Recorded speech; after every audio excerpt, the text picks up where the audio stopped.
All right, I think we're going to go ahead and start here in just a minute. We're just going to get ready. I know there's still people coming in the door. Louder? Oh, is that better? All right. All right. Well, I want to thank everybody for attending tonight, and for those of you that are online or on the radio, appreciate your patience with the slight delay. The roads, of course, are still problematic in many areas, and there was quite a backup at the Everson Bridge to have people attend here. Tonight, we're going to be talking about the obvious flooding, which we had a week ago Sunday and into Monday. We intend tonight to really want to provide you with information as far as what is being done, what will be done, what is coming, what may not be coming, and just be absolutely open as to the best of our abilities in all areas so that we can get this thing taken care of as quick as possible. One of the most important things for tonight, though, is to hear from you and the audience with questions that you may have. How do I get a permit? What are the requirements that we need to consider within the flood insurance program? What if I'm not in the flood insurance program, meaning I'm outside the Federal Emergency Management Agency flood zones? So we want to get to your questions as quick as possible. Before that, however, we do have a number of elected officials who really have been deeply involved. All of them that are here tonight and online tonight have been in our office. They've been working with us. They've been expediting processes. They've been trying to get things done. So we'll begin right off the bat. We're going to ask Susan Delbene. Congresswoman Delbene is coming via video link. Good evening, Congresswoman. I'm going to go ahead and turn it over to you. If you'd take a few minutes, please. Absolutely. Thank you, John. And I'm sorry I can't be there in person. I want to thank Whatcom County for facilitating this discussion today and for all of the work that's taken place. John in emergency management, everyone in the sheriff's office. This has been an incredibly difficult time, I know, for so many in Whatcom County and Sumas and Everson throughout the region who've been affected by these historic floods. I was up yesterday. I had the opportunity to tour the Emergency Operations Center and hear the recent developments where things stand. I also want to thank the Sheriff's Office for helping take me around through Sumas and Everson to see all the damage that took place, and thank Mayor Christensen for taking the time to talk to me and particularly take me through some parts of Sumas to see the damage. I know the damage is very severe. I also just want to say thank you to our first responders, to so many who helped out in the midst of this crisis. In particular, all of the farmers who did everything possible to help get people out of harm's way and take them to safety. Just incredible outpouring of support from the community, which made a huge difference. I also want to send my condolences to the family of Jose Garcia, who lost his life in the floods. Incredibly tragic, and my heart goes out to his family. All the professionalism throughout the community really made a difference. And now the process is about what we can do to continue to help families, help all of you who are members of the community, not only here in the short term, but also the long term. In particular, there are federal resources available to those who are affected. The National Flood Insurance Program is available for those with insurance. If you lost documents, like papers, for example, if you had tax documents or Social Security information, things that are critical as you're looking to receive assistance. Please, any information you need from a federal agency, reach out to my office. We can help you getting that information and getting new information or new documents. The one way to reach out to my office, the best way is either to email me. It's Susan, Suzan, at mail, mail.house.gov. So Susan with a Z, Suzan, at mail.house.gov. We'll post that up, but that will be an email that gets to me in my office so that we can help answer your questions. We've also posted specific information on flooding up at my website. My website is delbene.house.gov. We will also get information or get that link out to you so you have that available. I provided some printed documents of our flood resource guide to Mayor Christensen yesterday. So there might be some printed versions around. We can get more if those are needed. As we've seen the impact of this flood, I also want you to know that there are programs that are out there through FEMA to help. A lot of programs are kind of unlocked when the governor asks for a disaster declaration. The governor has to make that request first for a federal disaster declaration from the president. That there's a process involved in doing that. Folks are working hard. We've all been part of this process before. So I am ready, and I know that everyone at the county and at the state understand the process. One thing I know you've been told many times too is please document damage that has taken place, because that collective documentation is part of the case we make to the federal government to ask for that federal disaster declaration and to then seek out types of public assistance and individual assistance, public assistance for public infrastructure, individual assistance to help individual families. First, we need that federal declaration, and then FEMA will decide what resources we would potentially qualify for. And that's why understanding all of the damage and assessing the damage that's been done is so important, so we can use that to get that information to FEMA. So that's just kind of a quick high level.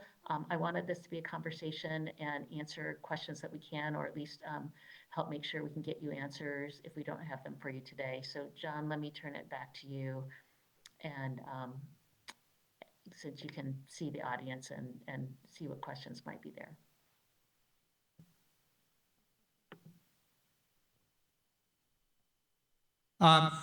Thank you, Congresswoman. We do have time. Congresswoman has a couple of minutes for questions. If anybody has a specific question, we have from the pages of information, we have a number of questions. But would anybody like to ask a question of the Congresswoman? If so, please come to one of these, or go to the microphone over here on this side of the auditorium.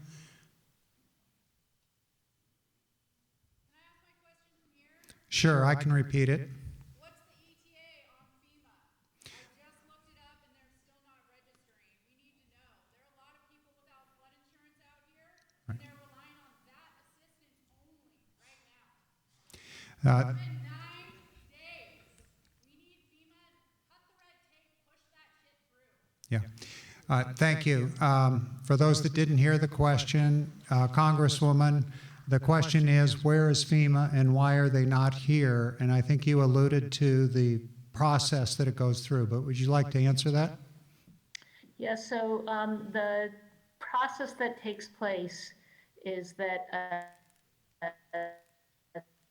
a governor must request a federal declaration, a federal emergency declaration, and that declaration then triggers the FEMA response. That process is started right now. That's a process of the county working with the state, getting documentation of all the impact that has taken place. And all of that goes as part of the governor's request for a federal declaration. When the governor's request goes in, that's when I, along with our senators, the rest of our delegation, can ask for a quick response for a federal declaration, ask the president for that quick response. This is the way, this is the same process that's taken place when we've had flooding in the past, took place during the landslide, et cetera. That's the standard FEMA process. The state and local resources have that first response, and then FEMA has that response. There are other programs, long-term programs that can be of assistance, and there's the National Flood Insurance Program. But the FEMA process kicks off when the governor asks for a federal declaration. And John, I don't know if there's anything else you want to add on that process.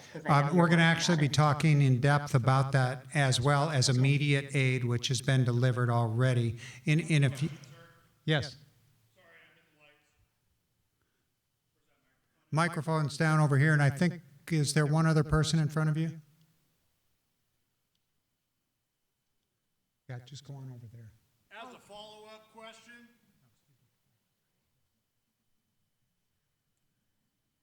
can you hear me? Can you hear me? Hello. All right, I have a question. It is, how can we do anything to correct the situation when we don't have production in our country of the materials that are needed to recover? That's my question. I don't think the infrastructure bill that I believe you just voted for will accomplish. We need a national project, a lot of them, like nuclear power, things like John F. Kennedy had in mind. So how do we recover when we don't even have the materials being produced that need to rebuild the houses? Thank you for the question. I know that, and I'll let John and others might be able to give a specific answer on some of the materials that are available. I know folks reached out to local building suppliers like Home Depot, Lowe's, others, who said that they believe they would have materials available to help the community, but I will let someone else provide more specifics there. We do have supply chain issues in terms of generally goods traveling. The ports have been backed up in parts of the country, but my understanding is that in terms of building materials, local stores have said that they will have product to help the community. And John, I know you probably have more specifics on that. Okay, thank you. The other gentleman. This will be the last question for the Congresswoman, and we'll move forward. So thank you, sir. Go ahead.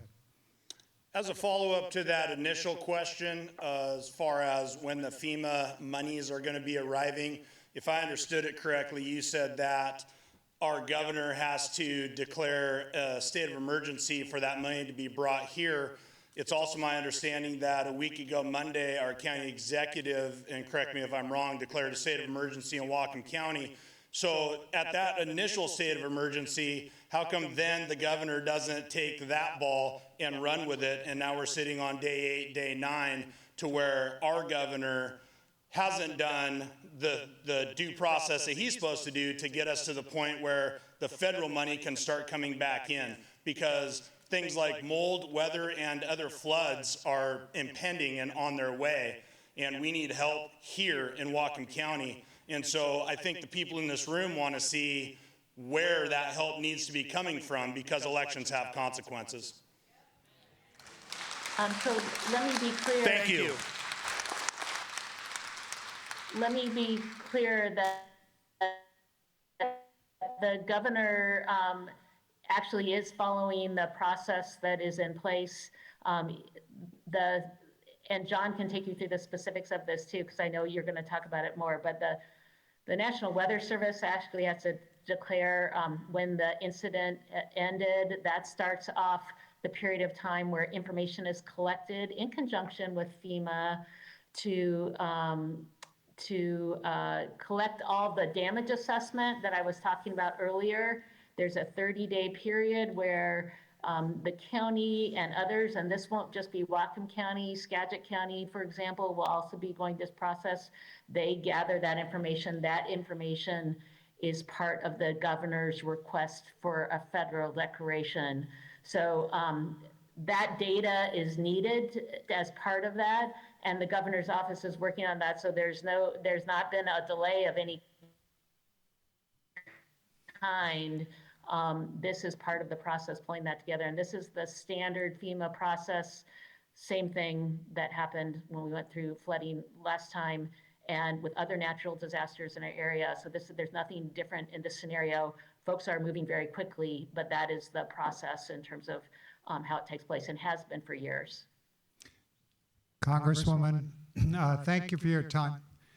Sorry, she's going to have to go, but the very question that the gentleman asked is exactly why we're here tonight. And I think once we get through these initial introductions from the elected officials, we're going to go immediately to Robert Ezell, who is the State Director of Emergency Management, who is here to talk exactly where we are in the state process.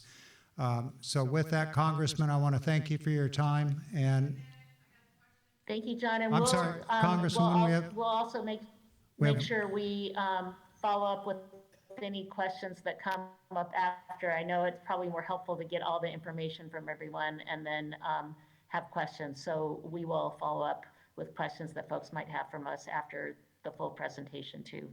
Thank you. Thank you, John. Yeah.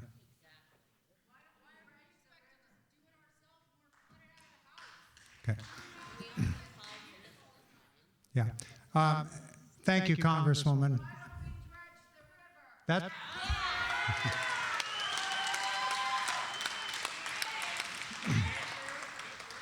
Yeah. Congresswoman, thank you for your time tonight. And let's get to the questions about things like the river. We're going to be into that just here in a few minutes. We're going to address what and when and how things are going to be occurring. So let's go ahead and move forward so we can get into this presentation as a whole. I would like to now go ahead and introduce County Executive Satpal Sidhu.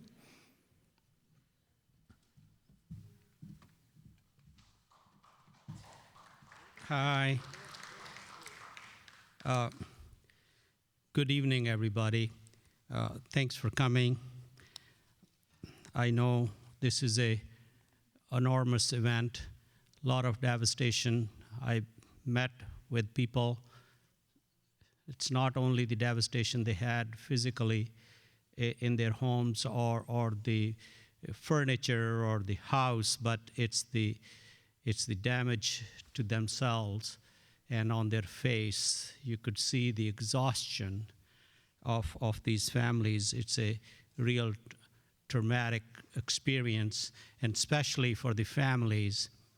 Just a year and a half ago, we went through this in this very venue, and now we are at it again, and the same families who just barely rebuilt their homes, and now they are cleaning up back again.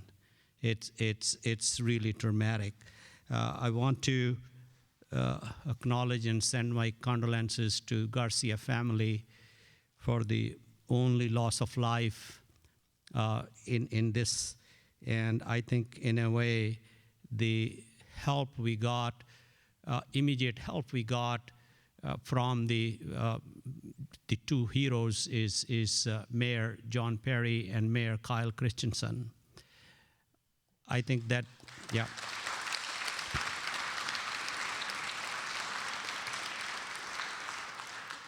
They and the neighbors didn't wait for anything.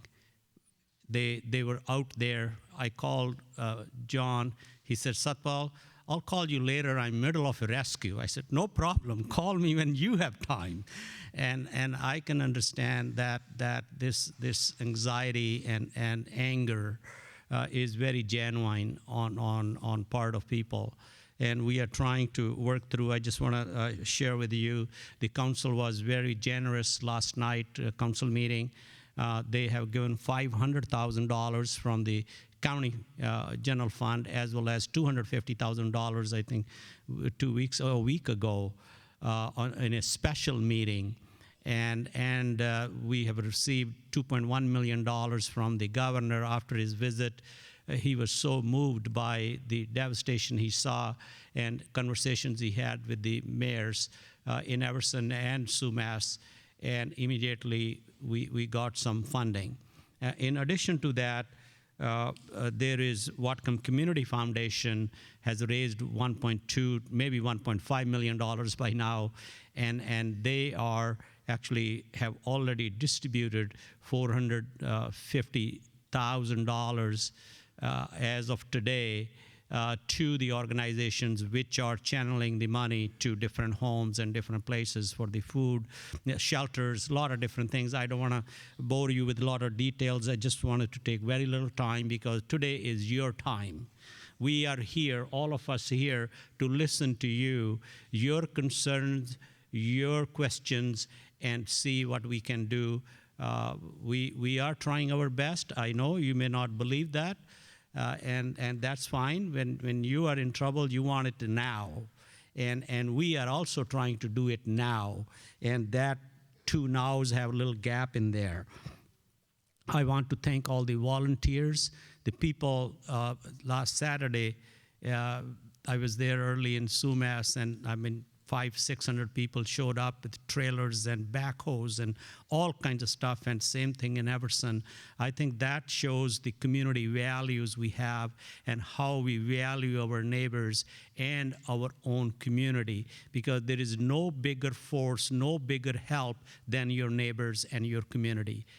No government can actually do that work, what your neighbors, your community, you can do yourself to do this. Not that we should just leave it on that, but I think that's the immediate help, and that showed the resiliency of our community to be able to organize and do that. I'm thankful to BP, P66, and many other businesses who have not only gave money, but they sent their personnel, the training they have for incident command, for managing, and Patsy, she's come back and working full-time at the EOC Center. Those are these assets or the skills you don't get with money. You get only with people, and we have access to that. I had a phone call with Mayor Braun from Abbotsford today, and we just talked about preliminary things. I think they are also devastated even more than us, and I have invited him that soon we should get together and consider what are the common solutions on both sides of the border. The water does not know the border, and we have to come up with a collaborative way that we do that. Just building a dike, we could save Everson, then we will devastate Ferndale. We don't want to do that. We want to do a right solution which saves us, and there may be things which we have to start doing differently than what we have done for the last 30 years. But there's a time to discuss that. Today is not that time. Next week is not the time. Next month is not the time. Right now, time is how we can put your lives back together. Finding shelters. People have come up, Sarbanand Farms and a couple of other people have offered their places that we can house people. 1 week, 2 week, 1 month. We are looking for places for people who would need this kind of help, maybe 2, 3, maybe 6 months before they can get back in their house. That is our top priority. This $2.1 million we got from the state is entirely for people who have been displaced by the floods to house them. And that's what we are looking, and because of the pandemic and everything, you need twice as much space now what you needed before that. And spaces are very hard to get. And we all know the housing shortage already in our community. They're not vacant homes or vacant apartments. So we can go start renting them and say, okay, you guys, we will pay the rent, you stay there for 6 months. It's not possible right now to do that. Yes, please. We are here, all here, everybody here for you. We'll give you plenty of time. Okay, no, this is what I want to say. In California, when there's a fire, FEMA brings in all kinds of trailer. Ma'am, we will answer that question why FEMA is not here today. That's what your question is? Well, I also have a statement. We could Yeah. solve the whole darn thing if they dredged the river. Okay, this was the question has been raised for last 20 years. I just got, please, let me just say something.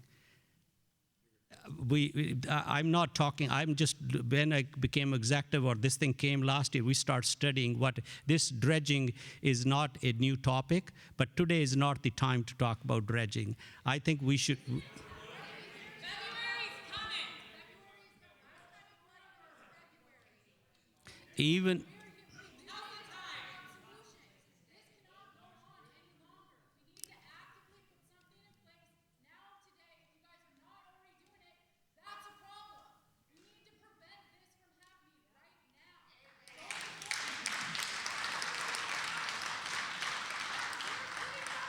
Back together right now. We're still ripping out insulation and trying to put up sheetrock. And at the same time, it is your responsibility now that we're doing this to figure out how to keep it from flooding again. okay.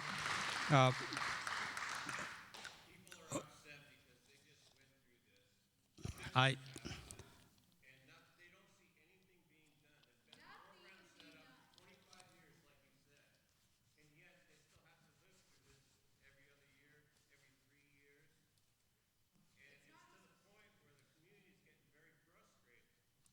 I totally, I totally understand that. Something need to be done. I totally understand that. My place was in a floodplain. I am the rock bed of the river. Nobody has told me it's safe. Thing is, you say you guys talk about dredging for 20 years. What? It takes 20 years to figure out if it's dredged or not? Okay, this is this. Please, I humbly, I just want to request, this is a little bigger subject than we can talk in a public meeting. I think let's use our time. We are here to what the immediate needs are, and this topic is not going to go away. And I promise you, you call me, I'll come in the same place or any other place to talk about dredging. Let's. Last year when it flooded, you were here, everybody else up here. What has been done to prevent this from happening again? Nothing. You just did it, right? What have you guys implemented? What we talked Okay. about a year and a half ago. What have you implemented? Okay, we have people from Public Works, we have people from other places. I would let them answer those. I'm not expert in that, but I just want to say that your questions are very genuine, and we will keep working on that. But let's get to the first point is how we can get relief to families. Winter is coming. Winter is already here, not coming, and temperature is falling, and now there's going to be rain in next week or so, continuous rain, and we are watching that as well. So. Watch what's remaining that we've salvaged go down the frickin' river again. You don't understand. We have very little left. We got possible flooding again. So what are you gonna do? Protects our rebuilds. Exactly. Protects the rebuild. Why are we doing all this if it's just gonna happen again? And again, I bought my home 3 years ago. Every freaking year. It's flooded. It's flooded. This year I got 7 feet of water in my home. Great. Thank you. I want to give time to the rest of the people. Thank you very much for listening. Yep.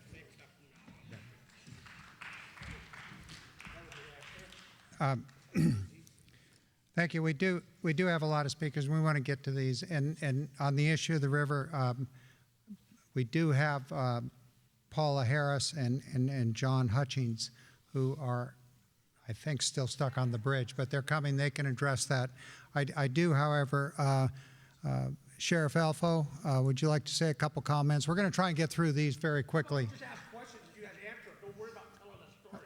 Yep. Just tell us what we answer. We may very well do that. No, I'm saying let's start there. Let's start there. You guys answer that. We ask questions. Tell a story instead of telling a story. I would like to thank you and yield most of my time to those with the responsibility and expertise to provide you with the support and assistance you may need moving forward and navigating what are going to be some, unfortunately, bureaucratic processes, time frames, but want to let you know from the other speakers what is available with housing, what is available for assistance now, and what we may be able to do to help you. But I would be remiss if I didn't just take 2 seconds to thank this community, the businesses, the farmers, the people with boats, all our first responders, search and rescue personnel for stepping forward and performing life-saving rescues. At one point, we had 94 people in need of rescue, and we were completely overwhelmed with the resources that we have available. And I know everybody's working hard, particularly the small city mayors have provided extraordinary leadership both in their own jurisdictions and out in the county to make sure we're marshaling everything we can. We're working outside the scope of what we normally do on a day-to-day basis to try to provide as much help as possible. Thank you.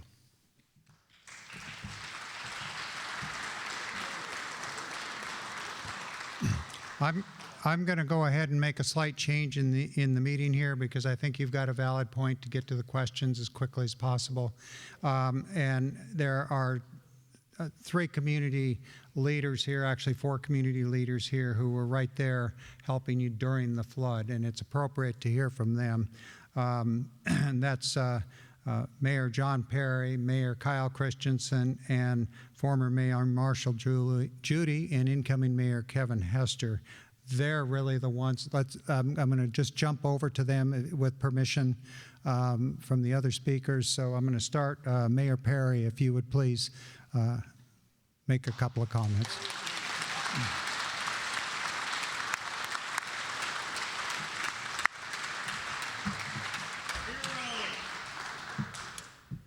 I didn't prepare a speech today. I came here to hear from you guys. You guys have heard from me plenty over the last week and a half, and I'd like to hear what you guys have to say.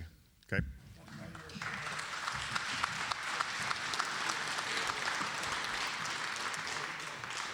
I'm going to go ahead and I'm going to go to Marshall Judy and Kevin Hester, City and Nooksack, for those that may or may not know them. I think you all do. They were right there as well. Mayors? Thank you.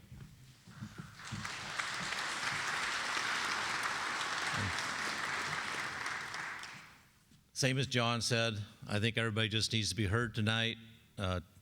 Express your thoughts, your concerns, and hopefully we hear you and we can make some changes in the future to help you.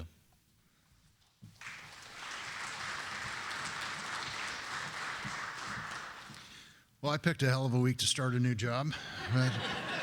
But I'll keep this brief because I don't really know what I'm doing yet. Marshall did most of the hard pulling on this, but I think it's most important that we hear from the people that are going to explain the process. I think that's where most of the information is out there on exactly what FEMA is, how we get it, and most importantly, the time delay and the expectations on that. So I think that's where we need to start. So.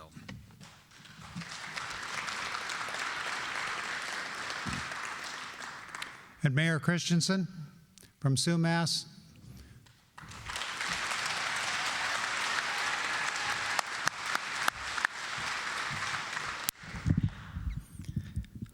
First of all, I want to thank everybody for being here.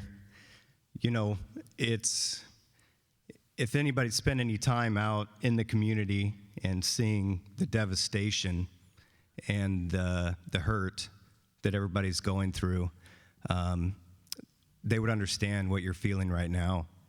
I just want to say, you know, how you feel is important. Our actions moving forward right now are important, and we need to do some things together. And one nice thing that I've seen in the community is everybody's pulling together. And that's what I'm hoping and calling my colleagues, everybody that's up on the stage. We need to pull together like the community has and look at some permanent solutions. And it's not just one thing. There's many different options out there. We have the data, we have the science. We need to get together and put aside our political agendas, whatever they may be. We got to do what's right for the people.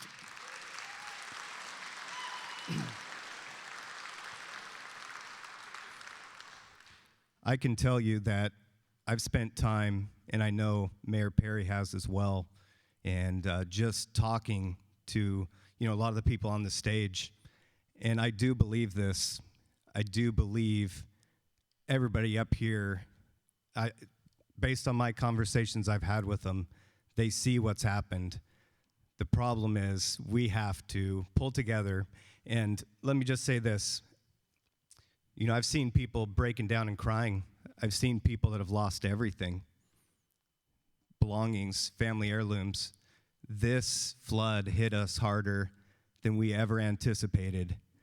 So along with that is the rebuilding process. So what I'm calling for is we need to, I would say this next month, if we're doing our jobs as elected officials, then we need to start looking at options. And honestly, it's real easy to get up here and stand in front of you and say we understand what you've gone through. And it's real easy to say we're going to look at all the options. But every single elected official is accountable for our actions as well as our words. So that's what I would ask you guys. We need to be held accountable. I need to be held accountable. And we need to do everything we can for you guys.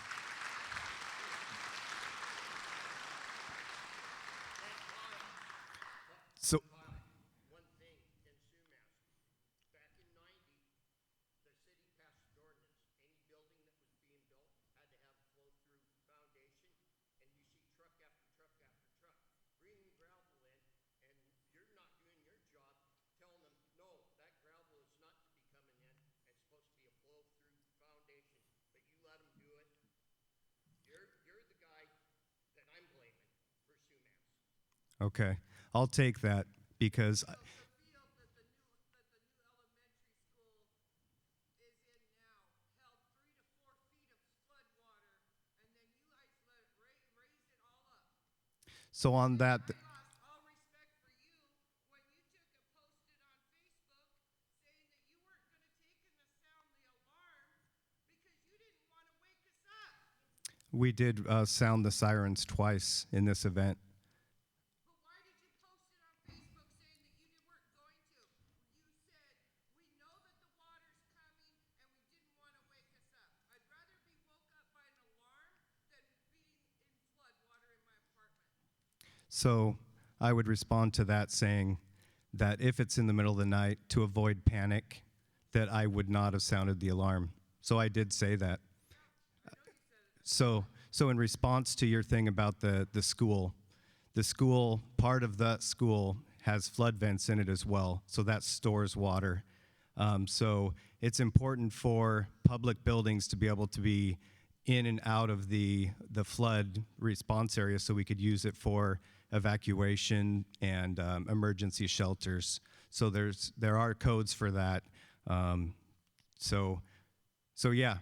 But like I said, in response to the sirens, they went off twice. So yes, I did post saying if it's in the middle of the night, and I felt it was life safety to not panic everybody in the middle of the night. We'll panic in flood water when we wake up to it, right? That's better than waking up to a siren.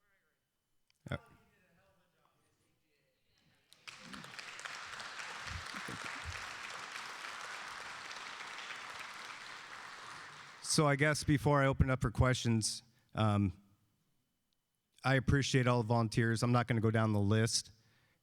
You see the best and worst in people in these situations, and I can honestly say I wouldn't want to live anywhere else outside Whatcom County, and that's the truth. So thank you, and I'll take a couple questions I'll give it to John, and we'll go from there.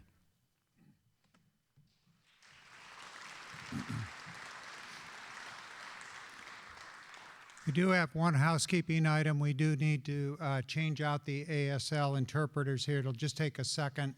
And while they do that, and before we get, I'm just going to skip again with your permission to get right to your questions and get into what is going to actually happen. I'm going to begin in just a minute with Scott Cortice, the mayor of Linden, who also stepped forward as part of the initial recovery effort. But first, as they go ahead and change your ASL interpreter, I'd like a round of applause for Kyle Christensen, John Perry, Marshall Judy, and Kevin Hester.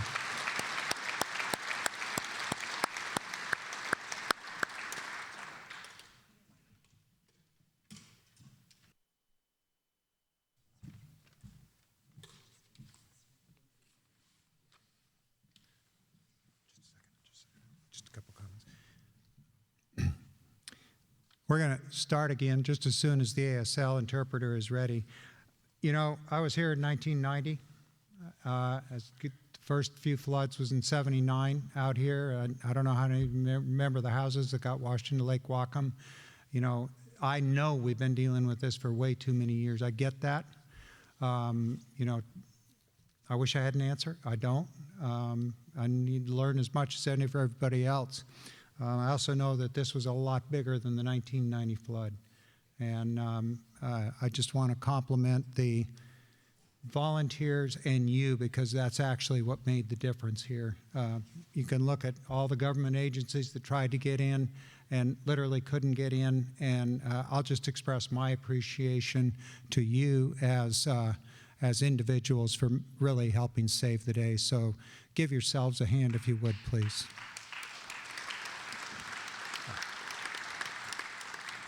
We're going to move now into some of the recovery and the efforts and the things that are beginning. And one of the people who actually started here locally to get things started, to get the relief going, was Mayor Scott Cortice out of the city of Linden.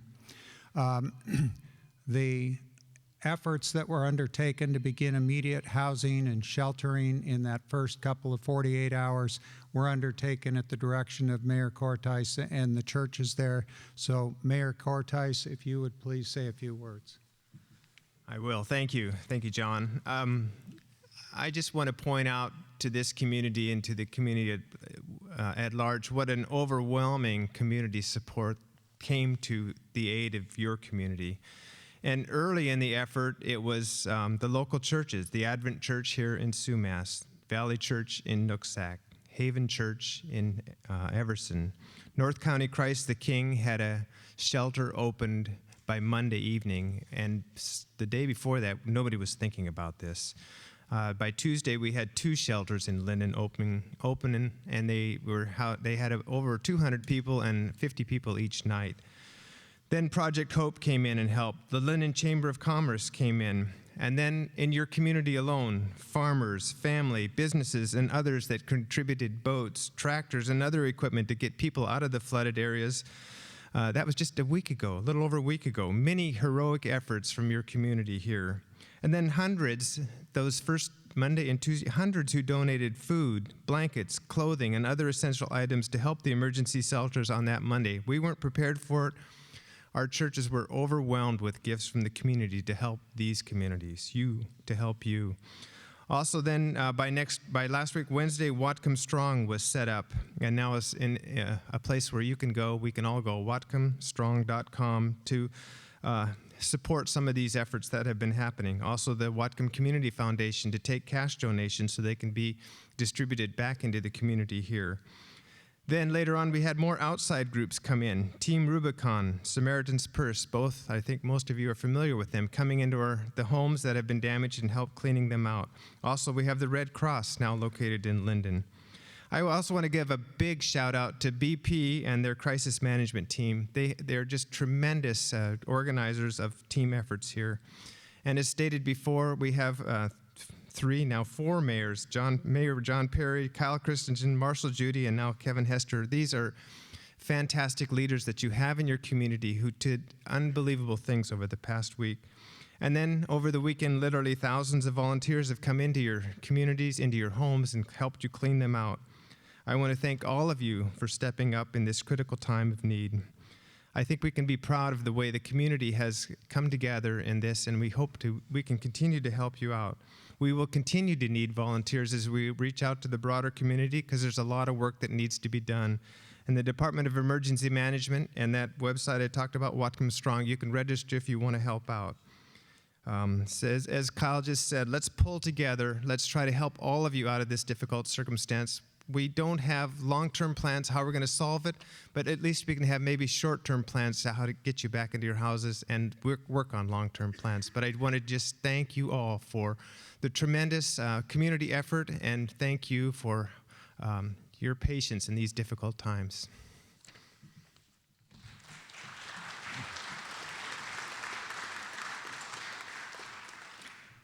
That was really the beginning of the first step at getting assistance to people, and it's true of every community where these events happen, regardless of where it is in the world. It is the individuals that step forward. However, that's only the beginning and where it goes. Thank goodness we have a community we do in Whatcom County. I have a whole series of questions here that people have submitted online. We'll get to those after we have your questions. I want to recognize the other elected leaders that are here, not to speak tonight. I'm pushing them off, but that's only because we want your questions. We have Sharon Shoemake, Washington State, and Alicia Rule. And we also have Kathy Kirshner, Tyler Bird, and Ben Ellenboss here. And if there's somebody else from the council, I don't see them, but they're here to listen as well. So.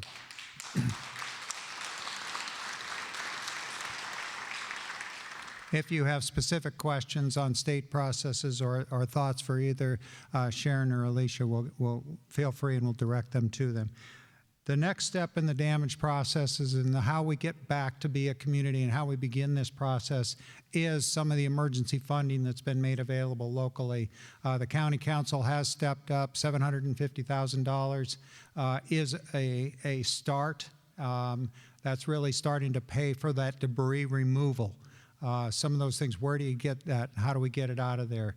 That's what that money, along with some other efforts that we're undertaking with that money to get things going and get it moving and get it started. In addition to that, Executive Sidhu did refer to the $2.1 million. That $2.1 million is two pots of money. I'm not going to get into the specifics of it, but every penny of that is to be spent in these communities and not to be adding any bureaucracy or overhead or anything else. 1.5 of that is dedicated to temporary housing to get the people who are displaced, to get them into a location where they can feel safe, secure, warm, right now, not tomorrow, not in 3 weeks, and get their homes rebuilt. Now, that process is longer than any of us want it to be. I'm just going to be honest with you on that. And we have Mr. Robert Ezell here. He is the Washington State Director of Emergency Management. He was here the other day with the governor. The governor, I can tell you, was very touched by what he saw, and that's how we got that money. So we're starting to see things coming in here. But Mr. Ezell, if you would be kind, or Director Ezell, if you would be kind enough to kind of walk them through what the process looks like. Good evening, everyone. And our hearts at the state level go out to you. And we've had an opportunity to firsthand see the pain and the trauma that's been experienced by your communities. And we will do everything that we can to work with you and to help you receive the assistance that we can get. So I want to walk through the different programs that are available. John's already mentioned what we are doing at the state level to help, but what we actually do in state emergency management is we act in support of local emergency, local elected officials, local first responders, local emergency management. Again, the key to successful response and recovery is really what you have been doing. It's communities pulling together, it's strong leadership at the local level doing what needs to be done, and then we at the state level pull together state resources to help where we can what is happening right here so effectively at the local level. Then my shop, also acts as the bridge between local needs and federal assistance that may be available. And so what I want to do is walk you through the federal programs that are out there, explain them. I'm going to try and keep it reasonably acronym-free and not get into too many of the technical details. But I also want to manage expectations as we go through this discussion. So a lot has been said about where's FEMA, when is FEMA going to be here and help us out. So FEMA assistance for disaster recovery is through the Federal Stafford Act. So all of these programs that I'm going to talk about are spelled out in federal law. There are two primary programs. I'm going to touch on one very quickly. That's public assistance.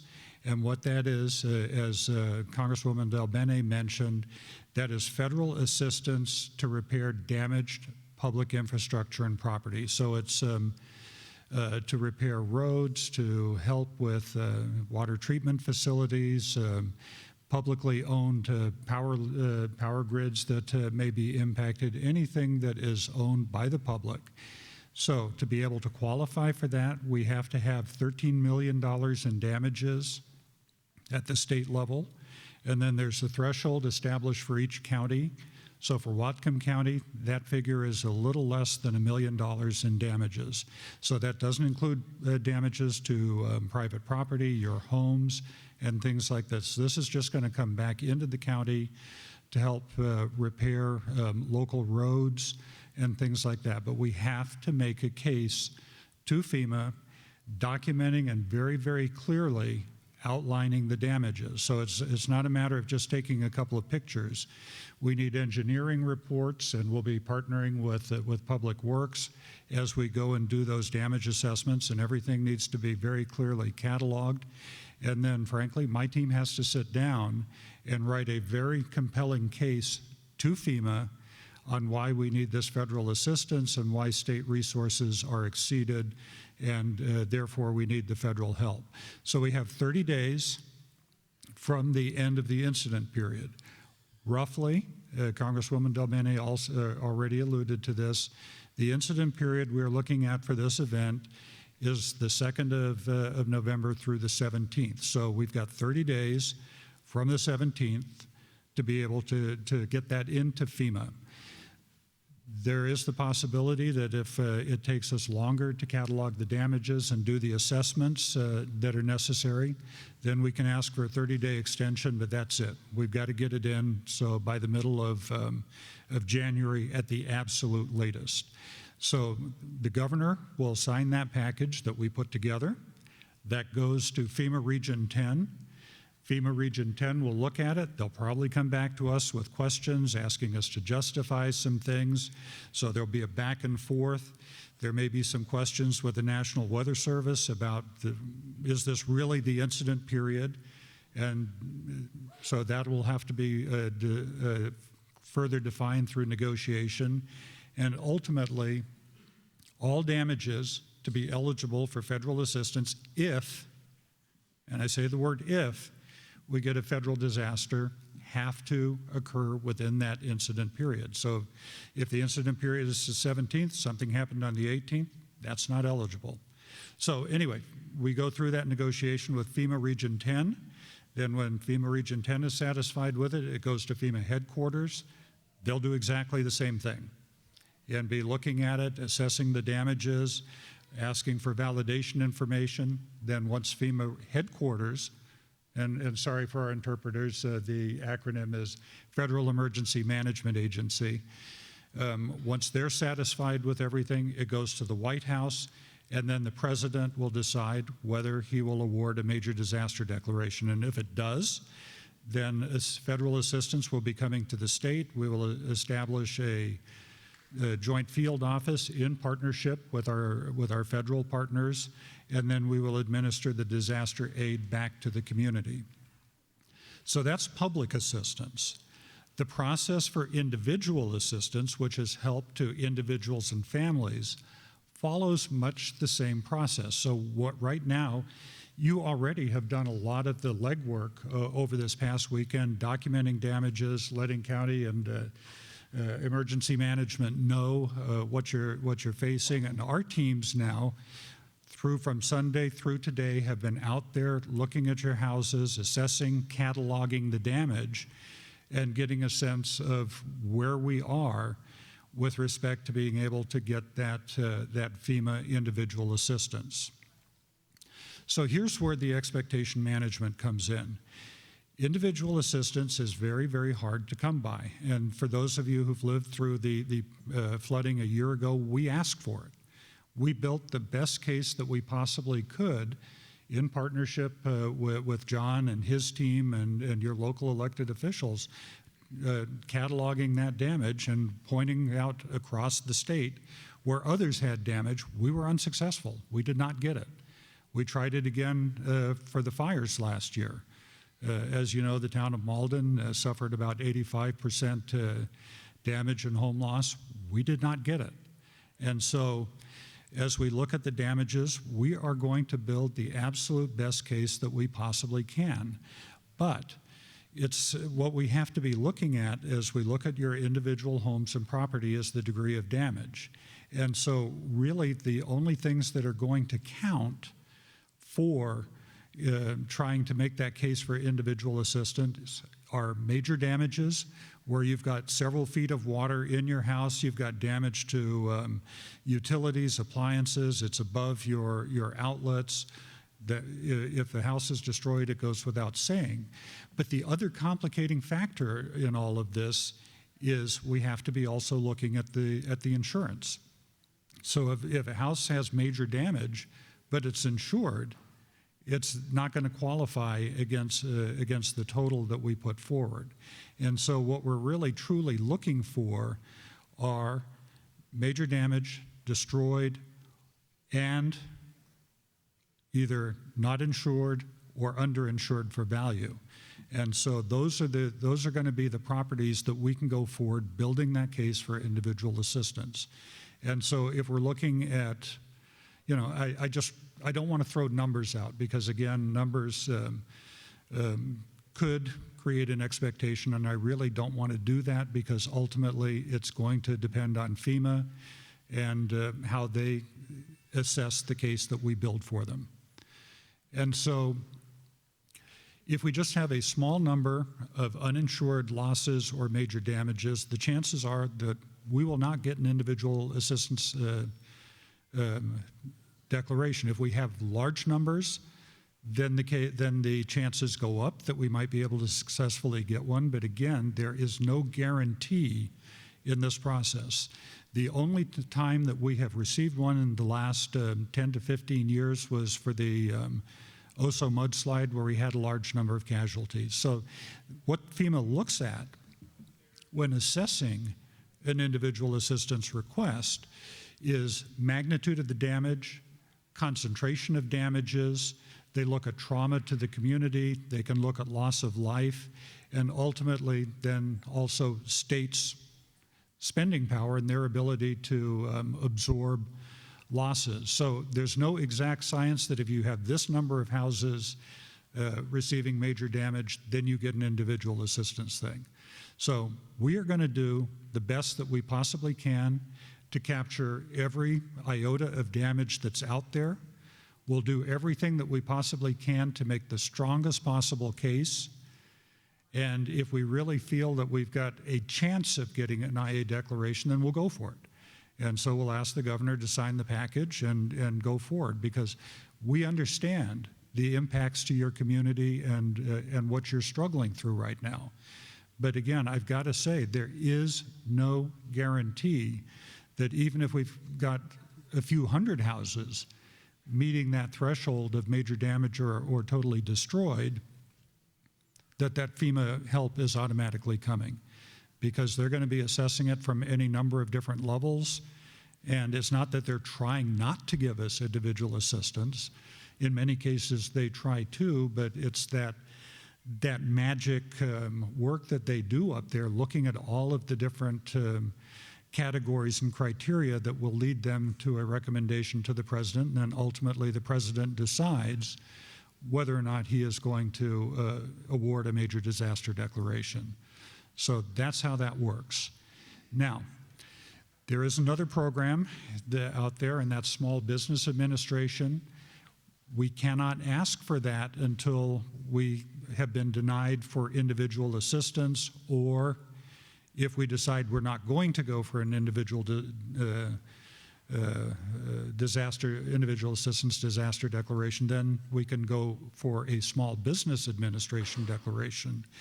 What that does is it makes available low interest loans to help rebuild and things like that. I do want to get back to individual assistance quickly. Individual assistance is not designed to make you whole, to completely compensate you for your losses. The way the federal government looks at it, it's insurance that will make you whole. Individual assistance is gap assistance for temporary housing, for disaster case management, for crisis counseling, things like that. If they choose to award it, there's an individual and household program that comes in under individual assistance that could help with some emergency repairs to your houses, such as ripping out carpet, replacing some sheetrock, things like that, just to name a few. It could help with replacing critical household items, utility or appliances and things like that that have been lost. But again, under individual assistance, the maximum a family can receive is $33,000. The average award is about $8,000. So FEMA's not going to come in with a lot of money and is not going to rebuild your houses. This is gap assistance to help you get through the worst of the days, weeks, months after a cataclysmic event like you all have experienced, until we can get, as a community, working together to begin that process of recovery. So that's how that works. Longer term, and again, there is mitigation funding that comes out there, and what that's designed to do is to encourage projects at the local and state level that can minimize the impacts of disasters in the future. So things that can be available under mitigation money that comes along, it is attached to every disaster award. We can do things like buying out repeated flood damaged properties. There can be other flood mitigation works, flood control projects that can be done. These are all competitive. So it's local communities coming up with projects, whether it's buyouts, whether it's building flood mitigation projects. We compete for those at the national level. And then, sometimes we're successful getting them, and we've had any number of properties bought out and restored to their natural state. Nobody can ever build on them again in the future. I know that is small comfort to those of you who've lost everything, but again, it is a way of minimizing impacts of future damage. There is a new grant program out there that is called Building Resilient Infrastructure in Communities. Again, another competitive grant, but again, if we have public works, some really smart engineers working along with your local communities, that may be an opportunity to bring some additional federal money in to help address some of the issues and challenges that you're dealing with the river long term. So I can't go into any kind of specific solutions, but it is a potential for federal money that you can compete for to potentially put in some flood control projects or some flood mitigation projects that could help in the long-term distant future. So I've run through basically the various federal programs that are out there. At this point, we've got my team out doing everything that they can to capture the damages, to work with the FEMA assessors to catalog all of this, to determine where we are with respect to being able to request individual assistance. And so again, it follows the same timelines that the public assistance request does, and we will do everything we can to build the case to see if we can get you that federal assistance in here. That's my commitment to you, and that's the best I can offer, but again, I've got to manage the expectation. There's no guarantee that federal money is going to be flowing quickly, or that it even will with respect to this. We have to make the case and justify it. And so, John, do you want me to stand for questions, or do you want to? Okay. Thank you, Director Ezell.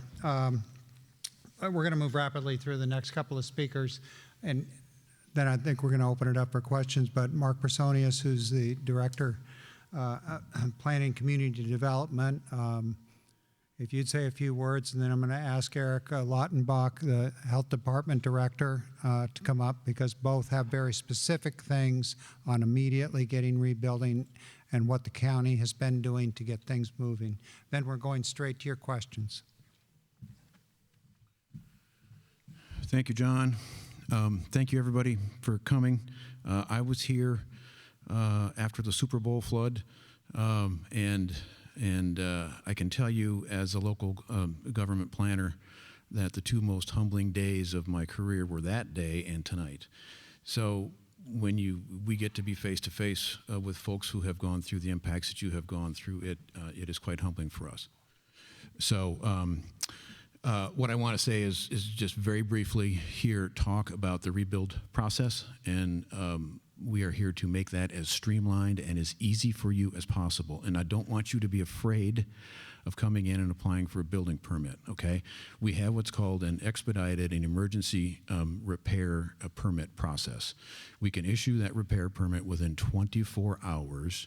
All you have to submit is pictures of your damage online. We can process it, and we can issue you an emergency repair permit in 24 hours. Now, just today, the county executive, by executive order, waived all the fees associated with that permit. Okay, some of those permits may be very beneficial to you. You may need them for FEMA. You may need them for your insurance company or your bank. And so I don't want you to be afraid of coming in to get that permit. It's free, and we can do it quickly. It'll include 2 inspections. We'll come out and do an assessment inspection and look at the damage and confirm it, confirm your scope of work for how you're going to fix it, and then come out and do a final inspection. Free, okay? Now, do I need a permit? And we have some handouts out on the table. We'll have also all this information on our website at the Whatcom County Planning Department, okay? If you're doing interior work or minor work, such as replacing a floor or the carpet or exterior siding or cabinets or things of that nature, you don't need a permit. But if you got to open up the walls, if you've got to replace the sheetrock, or if you've got to replace the insulation, that requires a permit per the building code, okay? And that's that expedited emergency repair permit that we can get you for free, all right? And that's good documentation for you to have.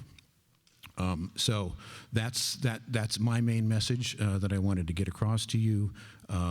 We can help you get that. As I said, it's going to be at no cost to you, and we can do it relatively quickly. And then we... Yes, ma'am.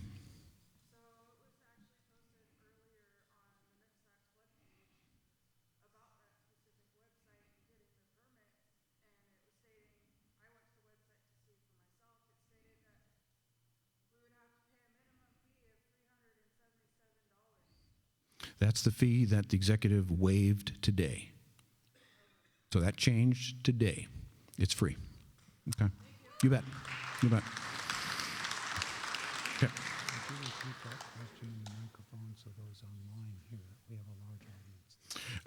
John's asked me to repeat that question for folks who might be listening online and didn't hear it. The question was, that fee used to cost $377.50.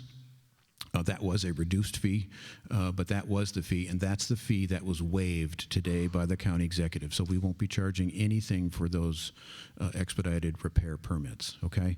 And again, I encourage you to come in and apply for those. One of the things is I want to just mention briefly on the public health side, why is that? And that, we're concerned about mold and mildew issues. If you had water in the house and got in behind the drywall, that's a potential issue and a health issue. So that's why, if you haven't if you had that issue and you've gone through the drying out protocol, you can do it yourself with fans and heaters or dehumidifiers, but you can also hire mitigation companies that will come and do that for you. We have some handouts there, though, for things that you should ask if you're going to have a company do it to make sure that you're getting a good contractor for that. And there's also some how-tos on how to do it yourself and what to look for, okay, in terms of seeing mold and mildew. And that's all I've got. Thank you.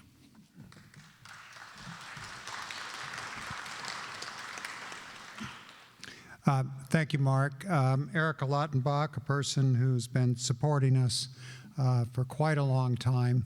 Thank you, Erica, for your work with COVID First. We do have to switch out the ASL interpreters again. So as they do that, go ahead and switch out. As they switch out, please be prepared to get your questions in here as soon as Erica is done. And I don't know if Paula Harris and John Hutchings have arrived. If they have, if John or Paula, if you're here, I can't see if you'd go through the...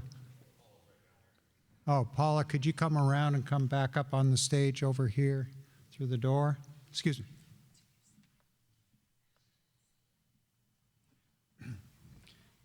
And then the, Paula, we're going to have, I think, a couple of questions for you about the river. But I would like people, if you'd like to ask a question, we have a very large online audience tonight who are listening and watching. If you'd please go ahead and line up over here at this microphone on this side if you've got a question. I'm going to ask you to go ahead and do that as we have the next speakers coming up. So, Erica Lautenbach. Thanks, John.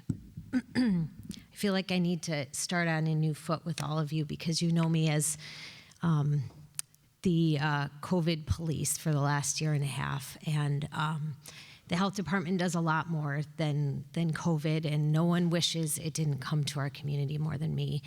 I am really sorry for what you're all going through. And I know that there's a lot of anger, and that is the natural part of grief. We do have behavioral health support at the health department manages our behavioral health contracts, and there is a crisis line on our website if you would like to talk to someone, because it's okay to not be okay, and no one is okay right now. We've been through a lot as a community, and I just want to acknowledge that.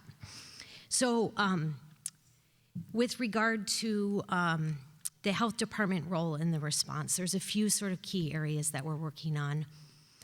The first is the debris management. So as you all know, hopefully, we opened the Halverstick Pit site on Saturday, and the health department staff have been there 8 to 4 every day. It is free. You can drop off your debris. We will work with you to make sure that hazardous waste doesn't go in the same place as all of the other waste, but we're there to support you in that, and that is completely free. There will be more information about the hours of that as well on the Whatcom Unified website. Second, we manage on-site septic, and we've done a few things this week. First, we mapped GIS. We recognize that there are about 1,455 households in the impacted area that are on septic systems. We had our team drive around this week, and fortunately, from what they were able to see, the septic systems look like they are in better shape than they feared or they anticipated. So we're hopeful that many of your systems are intact or need only minor repairs. That said, we are here to support. And we know that not even flood insurance covers the cost of replacing a septic system. And I have talked with our leadership and some of our policymakers about potentially helping in that way and offsetting the cost for you. So we're working on that. It is costly, and we have resources on our website for low interest loans and a program called Craft 3, which is financing for replacing septic, all knowing that you're facing a lot of bills and a lot of high costs right now. So we want to be there to support you and help where we can. Lastly, there were some rumors about the health department involvement at the shelter sites. We are providing assistance to the shelters when asked, but those are our public health nurses, not inspectors or regulators. There are people there to support and make sure that if they need resources or supplies, that we're able to provide that. So I just want to be clear that we are doing our best to try to balance both of these emergencies and understand the realities of what's going on right now, and that the immediate emergency is really where all of our heads and hearts are. And I just want to again share my empathy and just really sorry that you're experiencing this right now. So I'll stop there.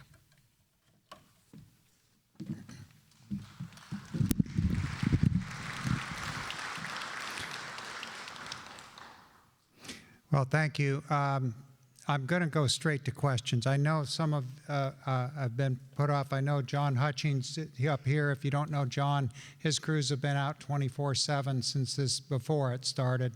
And Paula, of course, is the river and flood manager for the county. I know you guys have questions. They're going to come out, and we're going to have the opportunity then for you to be addressing those specifically. But I see we have one person. We're going to your questions now.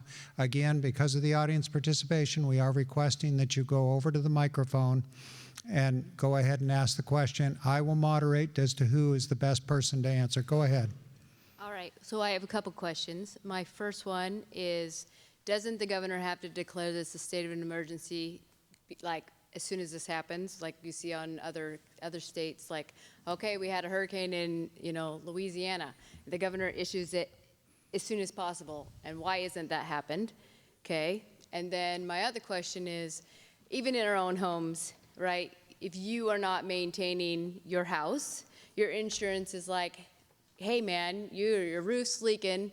I'm not gonna cover this. You aren't taking care of your own house. So here's my question, because I stood here almost 2 years to the day, okay? I was here. My house got flooded in the last time. We were told there was a huge sludge of gravel sitting off of Hookamas, right off of Emerson Road. Nothing's been done. Why aren't we going to Skagit and looking at these guys? These guys are great at maintaining their dikes. Let's do this. We can dike the whole thing all the way out to the ocean, okay? Why aren't we making sure that, my house was on the outside of Sumas.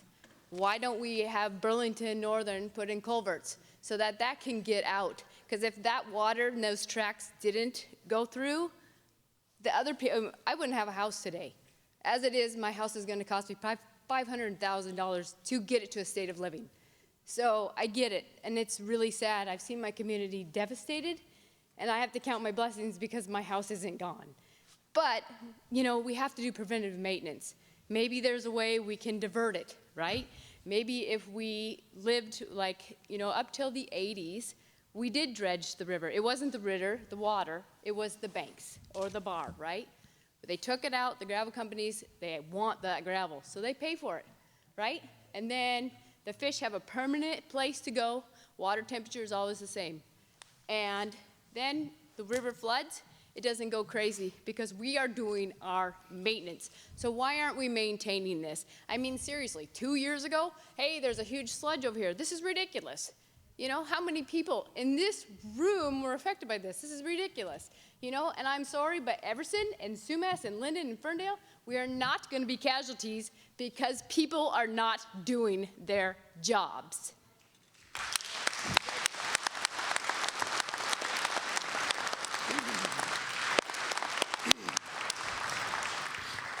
Thank you for the questions. I have two of them here in broad category, and I can tell you that out of the 60 or so online, a number of these, maybe half of them, deal with the river and the dredging and the dike system.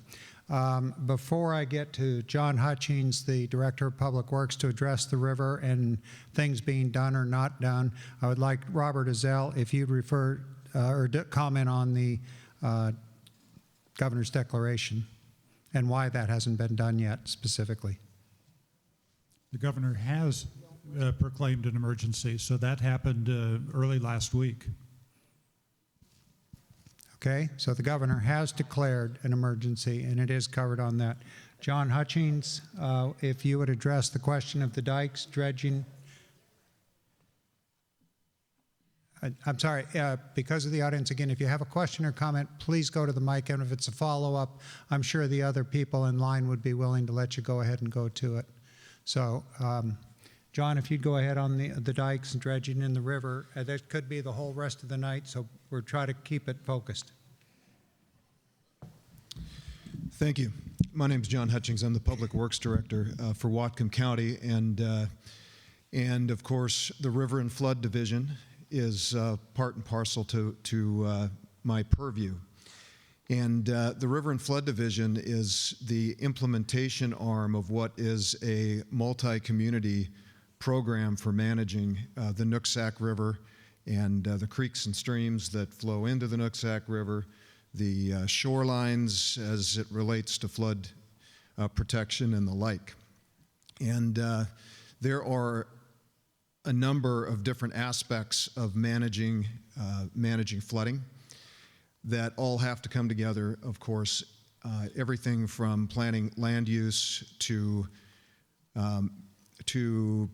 making certain we know we can predict where floodwaters are going to access in the floodplain, and understanding what the role of things like dredging the river can be in river management. And I just want to say out loud for every one of you to hear that I am very, very aware of the focus on dredging. And because of that, and because of its recurrence as a theme over the years, there's a group of folks who have worked on that topic, on that as a solution. And I can just say out loud that it is definitely part of river management. What it isn't is the panacea. It's not a silver bullet. It's not possible to put all of those floodwaters, even in a dredged river, and prevent flooding from happening. In fact, this last flood, in which about 5 inches of rain fell at Bellingham Airport over a 2-day period, and about 11 inches of rain fell up at Elbow Lake and the surrounding snowtell sites, resulted in a tremendous amount of water coming out of the hills and into that river and making it rise so quickly, which of course made early warning a very difficult thing, right? You can't warn people early enough. We've heard that already tonight. Together with that, the 1-day peak amount of rain historically that has fallen at Bellingham Airport is about 0.9 inches. That's over a course of 24 hours, 0.9, about an inch.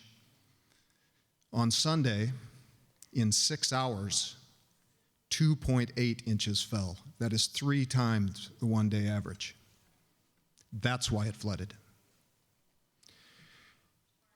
I am really, really sorry that there is not an easy fix to this.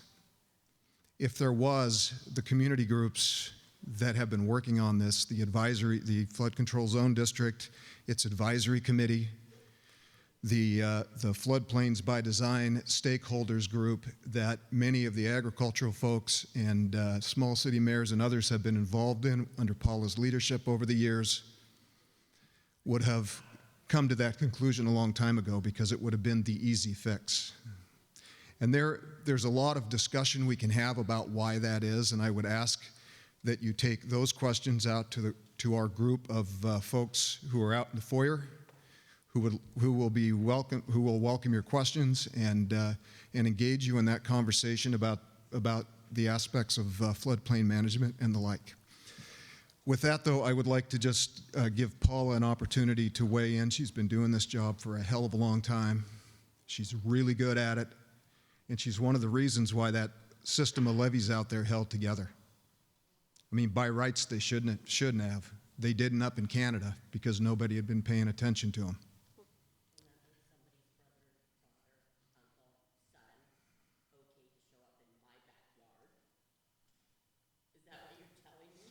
Ma'am, no, I'm not. No, I'm not.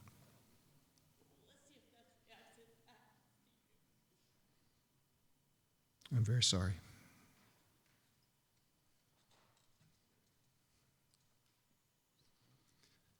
All right, so with that, Paula, if you could comment, please. First, I just want to express my deepest sympathy for all that you guys are going through right now. You know, I can't imagine it. Okay, sorry about that. Okay. I can only imagine what you're going through, and I wish there was a way to manage this river more easily. I gotta say, if this is a hard problem to fix. I mean, if it was easy, it would have been fixed before. You know, we have a river that naturally overflows and a river downstream of Everson that's sized to not have that overflow because it's used to it always going up to Lake Sam, the old Sumas Lake bottom.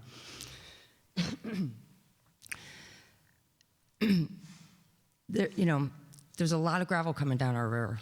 We have the largest input to Puget Sound of sediment per square mile than any other river draining into Puget Sound because we have a volcano in our upper watershed. And that volcano is going to keep giving. So we can dredge the river and it'll be back probably pretty quickly. Well, yeah. Okay, I hear.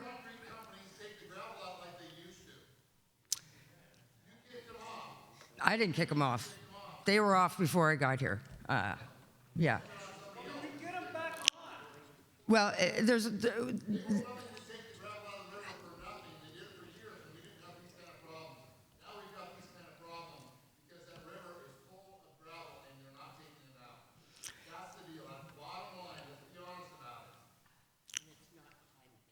Well, I have some materials here that maybe can illustrate the I don't believe that there's that we could have dug enough gravel out of that river to make that what happened last week not a flood.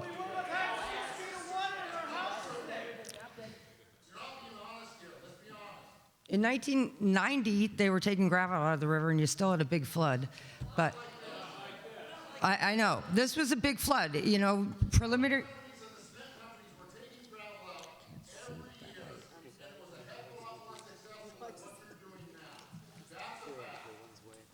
Here, I got you. Okay. Yeah. So let me say again, I'm really clear on your message. And there is a mechanism for creating flood control policy, countywide flood control policy, and doing so in a way that manages the impacts to every one of the communities that live up the river. And it's those stakeholder groups that I mentioned earlier, and the Flood Control Zone District Advisory Committee, the Flood Control Zone District Board of Supervisors, that process that creates the policy of floodplain management. Paula's job is to implement that policy and do her best to inform it with her knowledge and her science and what other people have observed. And what I would invite and what I would love is for there to be direct and long-term involvement in building that policy. Because what has happened over time is that we make some progress on changing how things are done, and then the will wanes. We need people to stay involved and to help direct that. That's the bottom line.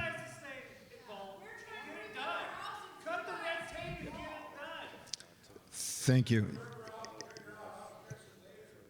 Yeah. You got it. All right. So I appreciate the comment about a stakeholders meeting, and I think I would like to set that up and give those folks who want to be involved in directing this policy access to that group and an opportunity to understand all of the moving parts of floodplain management and help us get to a balanced, long-term, resilient management plan that is better than the one we have today. That's what we need. And I would love your involvement. So please take me up on that when I send out those invitations. Thank you. We have a question over here, sir. Yes, sir. Yeah, hi, I'm Ron Gruen. Been in a gravel company for 33 years, Cowden Gravel and Ready Mix. We were the last gravel company to take gravel off the river bar. To get to the point where we getting permits was so hard to get, we finally had to quit. There in 1990, 91, I was in the ready mix business in '88. Leonard Cowden told me that he says, "Ron, we don't need a flood. All we need is just water, you know, even a foot down from the top of the bank, and it'll bring 12 feet of gravel into the bar where we were digging." And we all talk about dredging. We never dredged a river once. We just hauled. We had to dig above the water table with a loader and take the gravel off of the bar that was there. And we'd take 4 or 5 feet in May, and then in June or July, another 4 feet, and then in September, another 3 feet. And pretty soon we had 12 feet of gravel off them bars to where we had 0 rocks to use for concrete or gravel, whatever. In November, in 1990, 91, both years, 12 more feet came down, a whole brand new gravel pit, and we took that off. And same, 2 years in a row. It happened every year. Finally, by 95, it got so bad they wanted us to dig the little trees and little grass that would start growing a week or 2 after the flood went back or high water. They wanted us to move all the twigs, the little sticks, twigs that are growing, and then dig the gravel and then replant them. Well, it was ridiculous. You can't do that. I mean, and so finally we just like, okay, forget it. We'll go dig like to the pits like every other gravel company did. And so I'm just telling you, I grew up in Sumas all my life, or when I was a kid, 3 miles east of Sumas on the Rock Road. And I had, by the river, I had no knowledge of the river doing what it was doing until I got in a gravel company business and seen for myself that after one little high water, and it did flood anybody, we got 12 more feet of gravel. So 25 years that we did not dig off there, 100,000 yards a year. What is that? 25 times 100,000 yards. That's how much is in that river, all the way to Ferndale. So now you stand on the river bar, and you can look at the farmer's field. You look down on the field. It used to be you stand on the river bar, and you had to look up at the dike. There was room for water. There's absolutely, you take a 5-gallon bucket, fill it with water, and then scoop a half a 5-gallon bucket of gravel and sand and throw it in there. You think the water's going to stay in the bucket? No, it's going to go to Sumas, 15 feet lower every time. Thank you.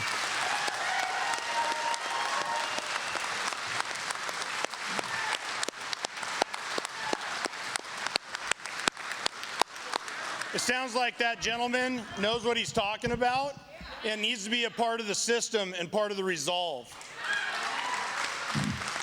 I have a question, and I have one question, but I have it in, hey, I've been sitting here for like 15 minutes, you and have you keep been. saying we're getting to the questions. I'm going to keep going.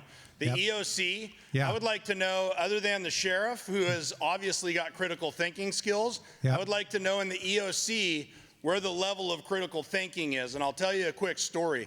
January of 1994, there was an earthquake in San Fernando, California in the valley. 72 hours later, we had Marines deployed to the San Fernando Valley giving out potable water to the residents from Camp Pendleton. 72 hours later, we're sitting, what, day 8, day 9? Where do we have green trucks up here? And last week's meeting on Wednesday, I was listening to you, sir, when you were talking at that meeting, and you said the National Guard needs specific direction and specific guidance on what it is they're going to be doing up here. I don't see the problem. I think that everybody in this room knows what needs to be happening up here and why we should be getting the National Guard in here. In fact, when we've been tracking this storm 4 to 5 days or more before it even hit Whatcom County. NOAA's been monitoring the Skagit River and talking about the floods down there. How come we didn't have them on standby, some sort of a plan in place? Is there not a book somewhere in the EOC that says protocols for the management of emergencies? It's an emergency operations center. As a taxpayer, this is a question I'd like to know. More importantly, I would like to know what our 2 state representatives are doing to hold our governor's feet to the fire, to also help get our stuff up here, get our aid up here, get help up here. And as far as FEMA goes, FEMA is absolutely the worst insurance policy that I have ever heard in my entire life. FEMA, as described earlier this evening, is something that every resident in Whatcom County that was helping and volunteering did to fill that gap. The gap that as taxpayers, governments are supposed to be providing to us. The residents came up from Whatcom County with dump trailers, with loaders, the businesses that supplied them. How come we didn't have Coast Guard? And call me crazy, but how come the Coast Guard wasn't out there with their helicopters doing water recovery? It's the Coast Guard. That's what they do. My God. Am I resonating yet? Because I'm just getting warmed up. I am so ticked off right now about this whole thing.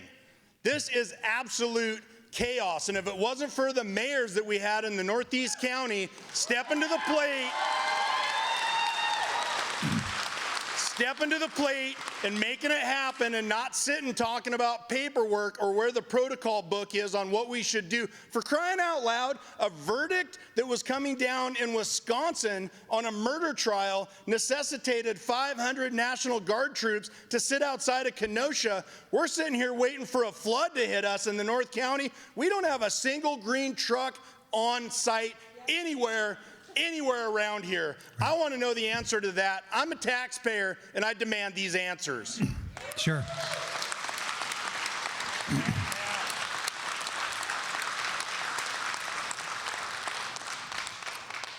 Well, first of all, I will be happy to sit down and go through the exact timeline, but I will tell you here that it is our office responsible for that. We did talk to the Guard. There is a protocol for getting the Guard in place, and I understand. I know. No, we do pay for the Guard. You're absolutely correct. And yep. Yeah. Mm-hmm.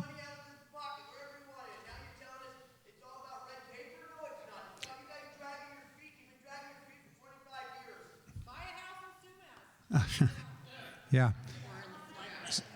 So, with respect to the Guard, I was on the line with the Guard on Sunday night. With respect to the Coast Guard, they had the same issue the Guard had, and that was that they were not able to fly that night. But that discussion was on the table, and I'd be happy. I don't know where the gentleman went, but I'd be more than happy to sit down with you and go through that. I'd also like to ask Robert Ezell to talk about the deployment of the Guard and what that looks like and why they weren't here. The Guard is a resource that is available, but again, the Guard deploys with respect to specific missions. So the way that the process would work, county sees a need for a requirement, they ask us to meet with the capability, that requirement they have, and then we look to all of our available assets, the Guard being one, and we had the Guard on tap to meet any mission requests, whether they were in Clallam County, Skagit County, or up here in Whatcom, with capabilities that would be suitable for the situation. We do not have swift water rescue in the National Guard. This is a conversation we were having with the governor this morning. How can we build a capability so that if we do see a situation in the future we've got something that we can immediately and rapidly deploy and build that capability. So that's a discussion we will be having going forward. How do you cut through the process when lives are at stake? How do you cut through the process when lives are at stake? Cutting through the process when lives are at stake, there's no question when lives are at stake that things are being done. And I can tell you, But yet National Guard wasn't here. the National Guard was not here after. Shut up for each other. The National Guard actually has been here all week, seeing what they can do. Yeah. Yeah. I'm sorry, over here there's.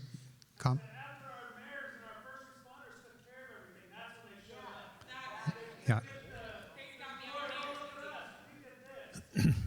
Yeah, I can only tell you that I will tell you they were requested, and I'd be happy to sit down with, I believe there were 3 or 4 of you that are quite vocal on this. I'm more than willing to sit down with you, and I will step you through the exact timeline. Very fair, very fair. No. Yeah. Again, happy to sit down, but the Guard was requested, the Guard mission was defined, and they could not fulfill the mission because of the conditions here. That is the fact. I do want.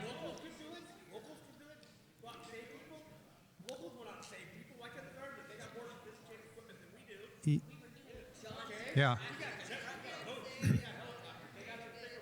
Yeah. Yep. Yeah. Yeah. Not sure I disagree on many of the comments you're making, but I'm happy to describe exactly the mission was defined for them. They analyzed it. They couldn't respond in a time. We had, in the 2 days it took, as soon as they could get in there, had personnel up here. And they have been working from their office. They have been out in the communities this week. Hey, John. My name's AJ Hookema. I'm a part of WhatcomStrong.com, yeah. But I'm also in the National Guard. This is for probably Mr. Ezel. Do you know the 19th Special Forces Group's #1 mission to the governor? There's 2 missions. I'm asking if you know. The #1 mission of the National Guard Special Forces in Washington State is search and rescue. Mm-hmm. Our #2 mission is to our federal mission, which is like kicking down doors in Afghanistan and unconventional warfare. That's our #2 mission. Our #1 is search and rescue. Mm-hmm. I would say the articulation of that mission request is not on the National Guard. I could probably call 20 of my guys right now and they would be here on volunteer time. We get stuff done. Mm-hmm. Helicopters can't fly in bad weather. That is a thing. But we have a lot of supply trucks that can make it up I-5, no problem. There's probably units that are dying to help us out. We had how many deployed to DC to do security and sit in a big car parking garage? 500 from Washington State? Is that correct? Roughly. Okay, we sent a massive amount of people in January. Okay, a massive amount that deployed within 3 days that we all paid for. The articulation of the request is the issue. That's the issue. It's not whether the National Guard would deploy or not. In my opinion, I've been 18 years, 9 in the National Guard. When my boss in DC asked me, hey, just let me know if I can request from my commanders who are in Utah and Alabama what we could do to help, let me know. And I'm like, well, I don't know. So there's nothing that the National Guard is not capable of responding to in a state emergency. Our #1, and I speak for only the 19th Special Forces Group, our #1 mission is to the governor of Washington for search and rescue. Now, this is a county thing, I get that, but the activation belongs to the state. So we could have done a lot of work in this last week and a half. So that's all I have to say. My guess is it's the articulation of the request that was wrong. So we should figure out how to do that better next time. Yes, and you hit it.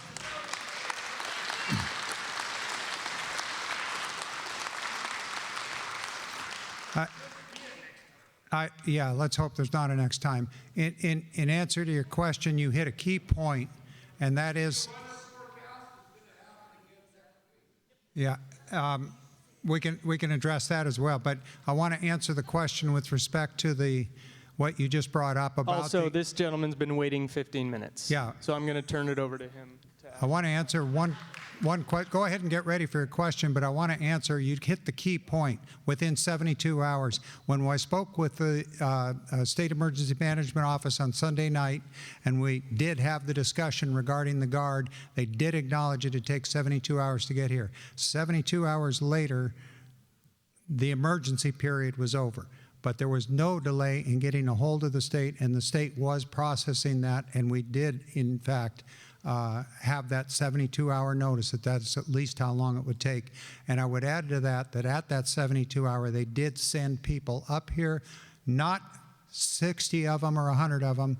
They did only send a couple of them up here, but their job was to assess how they could continue to help going forward. They just finished that, and they're going back to write a report on that. So I don't want them to think the National Guard did not respond. We did have those constraints. Yes, sir, you've been waiting patiently. Okay, I've lived in Sumas for 64 years. Every year in the fall, in the winter, we had a flood. It came from the Fraser River, not the Nooksack. And now we're getting it from the Nooksack, not the Fraser, because they're smart enough to put dikes up. And our government is saying, no, we can't put dikes up because it might kill a fish. I've fished and hunted my whole life. You know where the best fishing is?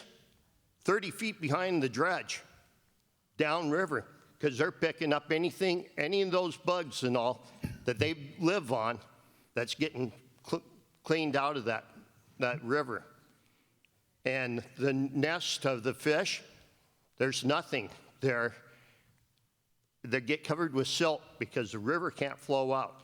When they used to bring the ferry from Bellingham to Linden on Fridays and take it back out on Sunday nights, that river flowed.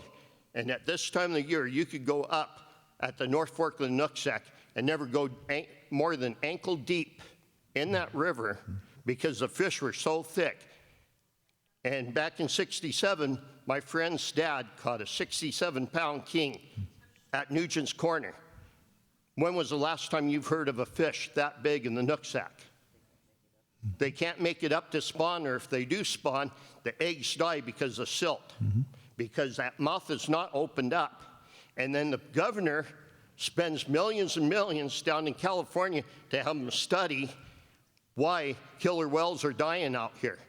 Dig the blasted mouth open, let that water flow, and in 4 years you'd have so many fish in that river that there would be not a single killer whale dying. It just irritates me. I like to put my foot someplace.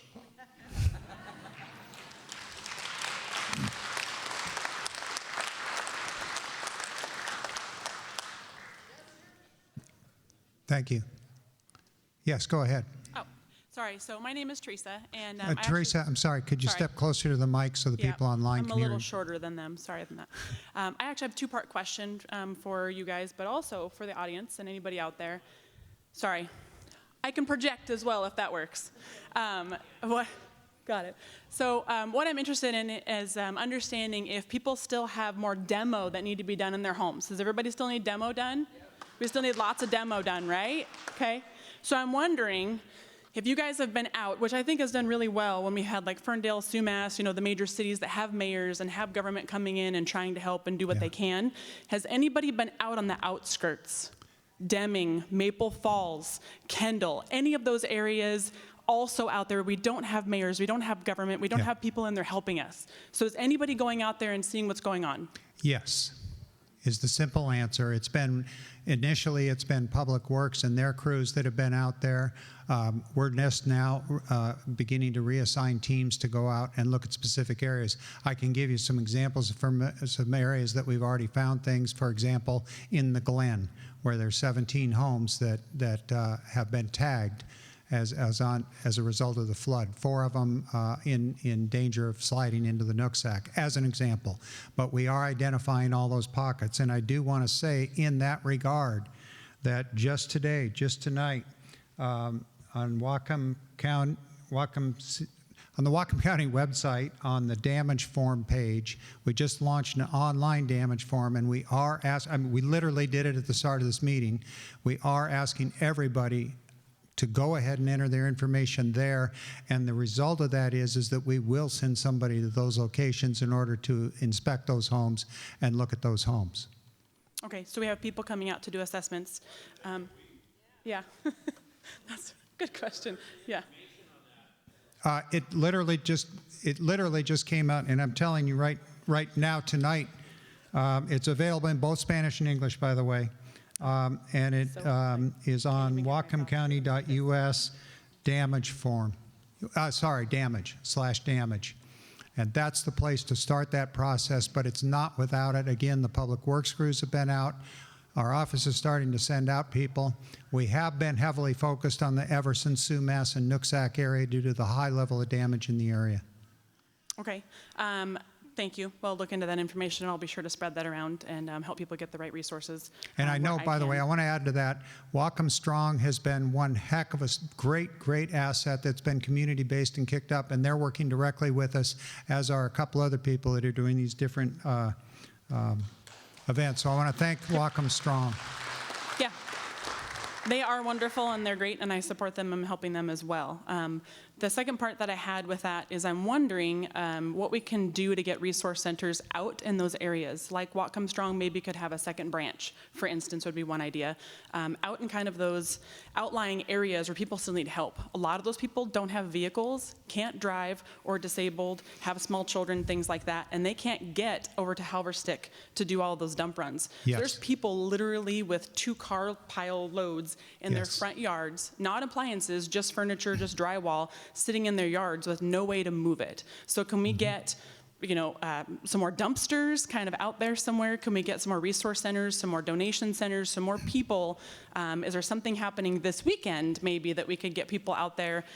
Do we have a plan moving forward to continue to have people being helped? Because it's great that it's in Sumas, Nooksack, and all that, but all the people that I'm talking to, working with, and trying to help in the outlying areas, yes, they have no assistance and they have no way of getting anywhere. And we don't have dumpsters, we don't have dump trucks, we don't have front loaders out in that area specifically and getting all this backing. So I'm hoping that we can work toward getting something done maybe this weekend, but at the latest. Really, it should have been happening already, would have been great, but resource centers for people to be going to, food, hot food. Nobody out there has had any hot food because they don't have any good water, they aren't having any electricity, they have no way to do anything, and they have no way to get to the store to get anything because, Highway 9 shut down or 20 shut, there's no way to get anywhere. So is there something coming up to help the people in the outlying areas is my current concern.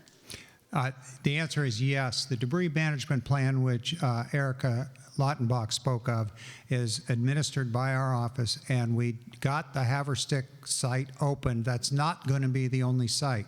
We're well aware that there have to be other sites and pickup, and we actually have people here tonight in the back. I believe Wallace Cost is here. He's the one that's headed that up. One of the things FEMA, the Federal Emergency Management Agency guidelines on debris management are very, very specific. And we will be and have actually started getting dump trucks and front-end loaders to be able to pick up things in the remote areas. So I'd be happy to work with you on that. And if you know locations, first of all, for the damaged homes, it's damage forms on the website, so we know that damage is there. Then we can get somebody there to look at the property. And when it comes to needs like lack of don't have a vehicle, can't get there to get services, I would recommend that you go to Whatcom Strong and put in a need request there. They channel a lot of those requests. If they can't fill it themselves, they'll fill it, send it over to us, and we will get somebody there. We do have people such as Whatcom County Search and Rescue in the 4x4 unit who can provide transportation. We have been transporting people, for example, with medical appointments in Bellingham and so on. So yes, get with our office. We'll be happy to get on that, and that is a high priority. I'll also say that the county council money and the direction from the executive, Sadhu, has been to really get hard on the unincorporated, non-incorporated areas of Whatcom County. Okay, thank you. Next. I'd like to thank everybody in the community for all the work. I saw Kyle out there on Jones Road. When the warning came in from Canada, he was out there with a flashlight watching the river, you know, making sure that to make the right call. It was 1 a.m. It was pretty crappy out, so I thank you for that. My concern comes kind of thinking into the future. Apparently Swift Creek and Sumas River contain asbestos fibers. Is the state, Mr. Ezell, going to factor in abating and the cost of that to meet those financial standards? Actually, I'm going to ask first Erica Lautenbach from the Health Department, who has specific jurisdiction over that issue one, and then Director Ezell, if you'd like to follow up. Thanks, John. Thank you. So we consulted with the Department of Ecology on Swift. I'm close on Swift Creek, and they let us know that because of the sheer volume of water that went through that area, there wasn't a concern about the concentration of asbestos. And just as a reminder, asbestos is really only hazardous when it's airborne. So if it's in wet sediment or in water, it's not hazardous. It is. I actually put out some fact sheets and some information for folks who have sediment, and we are working with pumping companies. So please reach out to the health department if you need assistance pumping that sediment. Also, we do just ask folks that if they are doing any work with sediment, to please wet it before, because that stabilizes the asbestos. And if you are working with dry sediment, please wear protective measures. So in terms of the water itself and the concentration of asbestos, Department of Ecology has not determined that to be a hazardous a situation. Yeah. I guess my question is the allowable tolerance the same for us contractors as it is for the state? Because if you're out there running street sweepers and you have people abating this stuff after it dries and you're running trucks past it, what does that mean for the overall community in the future? Okay, so if you're gonna hold us citizens accountable to a certain part per million, is yours different? So John Hutching just let me know that Roland, who's with Public Works, is available out back to talk to folks about specific sites. But we have been consulting really closely with the Department of with the Department of Ecology on this, and there is more information in a fact sheet in the back, also on our website.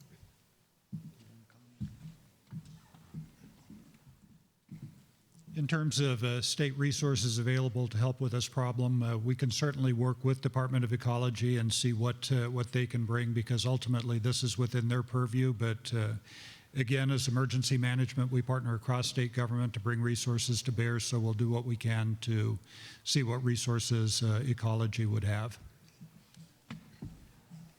Okay, next, please. Hi, my name is Laura Anker.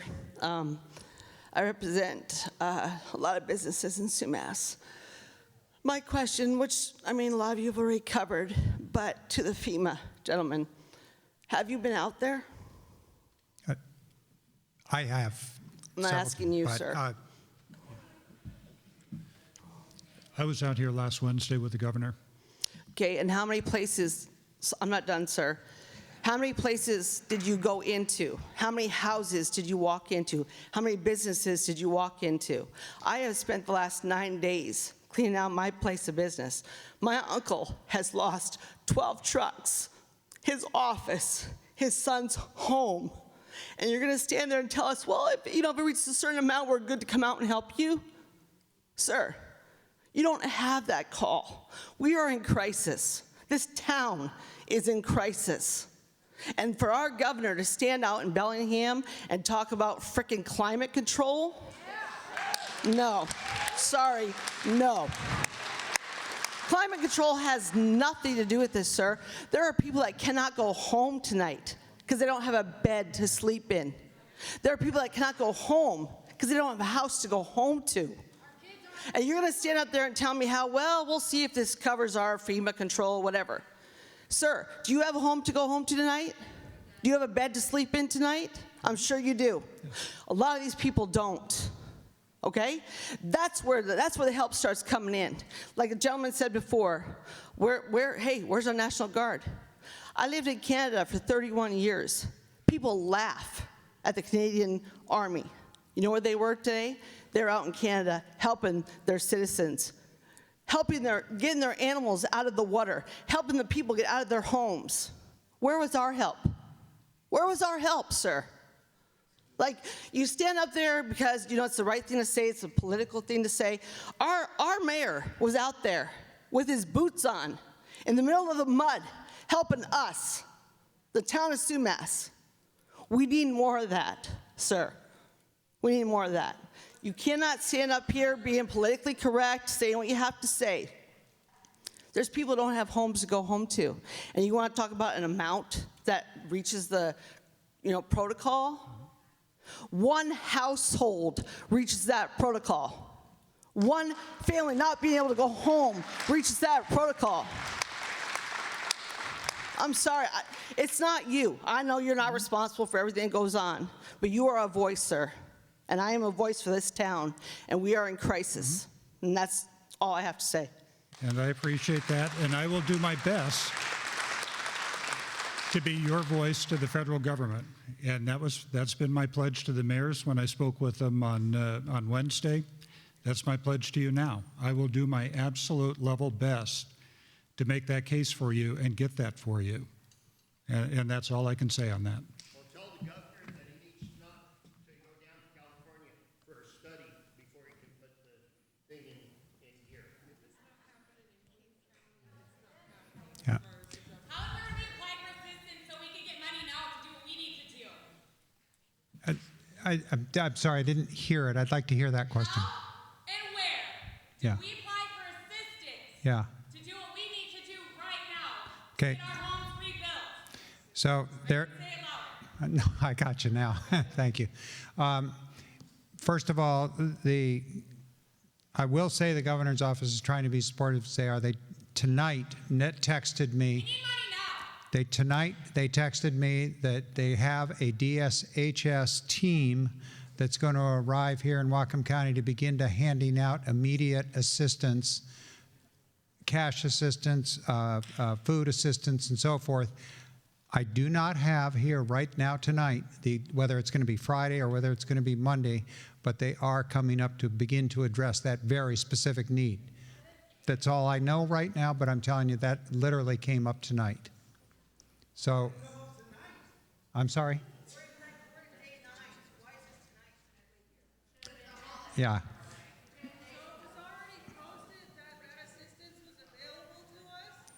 Yeah, no, this is a, yeah.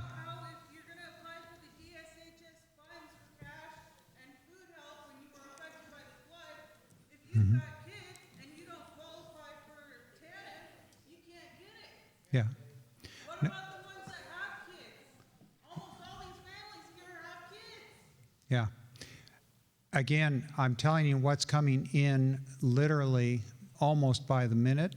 And is it enough? It's absolutely not enough. Does it need to be more? It absolutely does.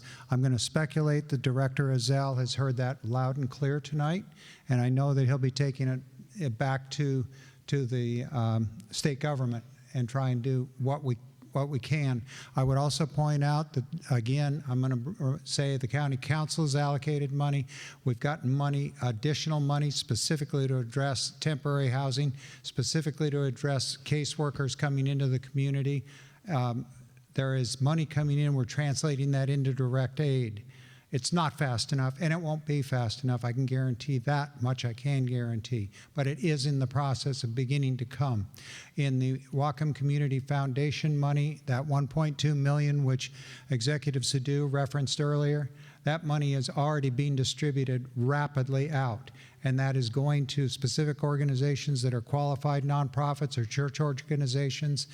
And I'm probably wrong on this now because earlier today it was $470,000, which had already gone out to provide direct services. So, you know, I recognize that it's not fast enough, it's not enough, but what is being done, we are trying to do what we can with what we do have. Another person over here, please. Hi. I have a question, but first I wanted to say thank you to the mayors of Everson, Nooksack, and Sumas. You guys did such an amazing job, and it just made me so proud to live in this area, that we have such great leaders. But my question is, I'm wondering what the ETA and the situation with the Everson Bridge is, if we have an idea how long it's going to be one lane, you know, what kind of damage we were looking at fixing, and, you know, maybe how long before it's completely fixed. Yeah. I can tell you that in talking with Washington State Department of Transportation, there is a very complicated situation there in that, as you all know, Highway 9 has also been shut down completely. That is their highest priority state highway to fix, and they've already let a contract, I believe, to Granite. I'm probably wrong on that, but nonetheless, that's in process. That is a higher priority than the Everson Bridge. The Everson Bridge is also a high priority for them, but they want to get these main arterials opened up to help reduce the level of traffic, and so there's an alternate route. The problem with the bridge, and they've had, and I think John Hutchins could probably also comment on this, is that it was not the bridge per se that was damaged, it was the approach under the culvert underneath it. They've had engineers out here, they had their bridge engineers out here, and they're completing the engineering work, as they told me at least, and that they plan to get that going as rapidly as possible because it's a major impediment to them as well. John, do you have any other information on that? No. Is there a weight limit on that bridge? I do not know. John, do you know? I know there's trucks going over it. I don't. Yeah, the answer to that question is I don't know. I will find out briefly or shortly and see if I can answer that question by the end of this meeting, so that you will know. I think the other important observation. So there are 62 roads in Whatcom County that have suffered a substantial amount of damage that our maintenance and operation crews are trying to get their arms around. 10 of those roads are substantially damaged as to either create, and now I'm talking about county roads, create weight limits, restrictions, or closures. And interestingly, most of those are not associated with Nooksack River flooding, but rather with high water in the creeks and streams and blocked culverts and the like. And they include Birch Bay Linden Road over there by the Ham Road that is completely washed out. That's obviously a main arterial that we need to get commerce going in this county. We need to get that fixed. That includes South Pass Road that has suffered another slight adjustment in that that we're always chasing. That's a big mess. It goes on and on, right? So our job is to make sure that that the transportation system is secured first and safe for everybody to operate on, then to get to work on those major impediments to your transportation and getting goods and services around. And then underlying all of that is Paula's job to secure the levee system. There are, I think, 3 or 4 substantially damaged levees. One of them is right outside of Linden. Do you want to talk about that, Paul? Sure. Yeah. Regarding the levees, we did have 3 levee breaches, one upstream of the Everson Bridge, one near upstream of Hannigan Road, and then one down on the lower end of the river. We did request emergency assistance from the Army Corps of Engineers. They moved in yesterday, and they hope to get the first project done by the end of next week and then move downriver. We've inspected the rest of the levee system. There's a lot of backslope damage out there. We've tried to take some interim measures to reduce the potential for additional damage if we do have another overtopping event. But for the most part, I think the levee system held up relatively well, all things considered. There is one thing I just wanted to mention here regarding if you do have flood insurance and you were substantially damaged, which means you got a lot of water, you know, the damages are going to exceed more than 50% of the value of your house before it got damaged. That's the definition. But if you have flood insurance, you have a limited time to actually request this increased cost of compliance. And most of the insurance adjusters don't understand what it is, but it's an additional, it could be up to $30,000 to help you mitigate against future floods. So if you wanted to elevate your home or relocate your home or even demolish your home and build a new one, there's a limited time period for 60 days from the time of loss. So talk to your insurance adjuster now before time flies and you're no longer eligible. If you live in unincorporated Whatcom County, we can help. Your local municipality or Whatcom County is going to have to help make that substantial damage determination to help you access that. So don't wait. We'll come out, look at your house, try and help document that, give you the paperwork you need to give to your insurance adjuster. There's another FEMA form called a proof of loss, but I know that one of the residents down in Marietta called and they're ready to be bought out, and I asked her if her insurance agent had offered this increased cost of compliance, and she didn't. And when she called her back, the adjuster didn't know anything about it. So it's called increased cost of compliance. Call our office if you need help with that. We're happy to help, but don't wait if you are interested in trying to mitigate against the future. Are you guys looking into the levee there at Sar Creek? To better that? Yes. Travis is up there. He's working with the drainage district that maintains that.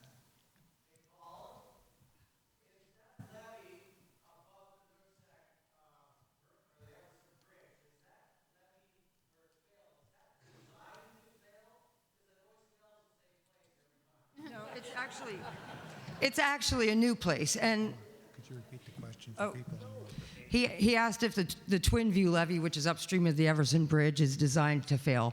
It's not designed to fail, and it's actually in a slightly different spot than it failed before. But that's the challenge with this river. That is where everything necks down. Yeah, okay, it's upstream of Main Street where that culvert is damaged, right by the storage units there. It's the one that is along the river, on the west side, yes. So actually, no. That levee has failed in numerous places because you're trying to take this giant amount of water and sediment and funnel it down towards that bridge.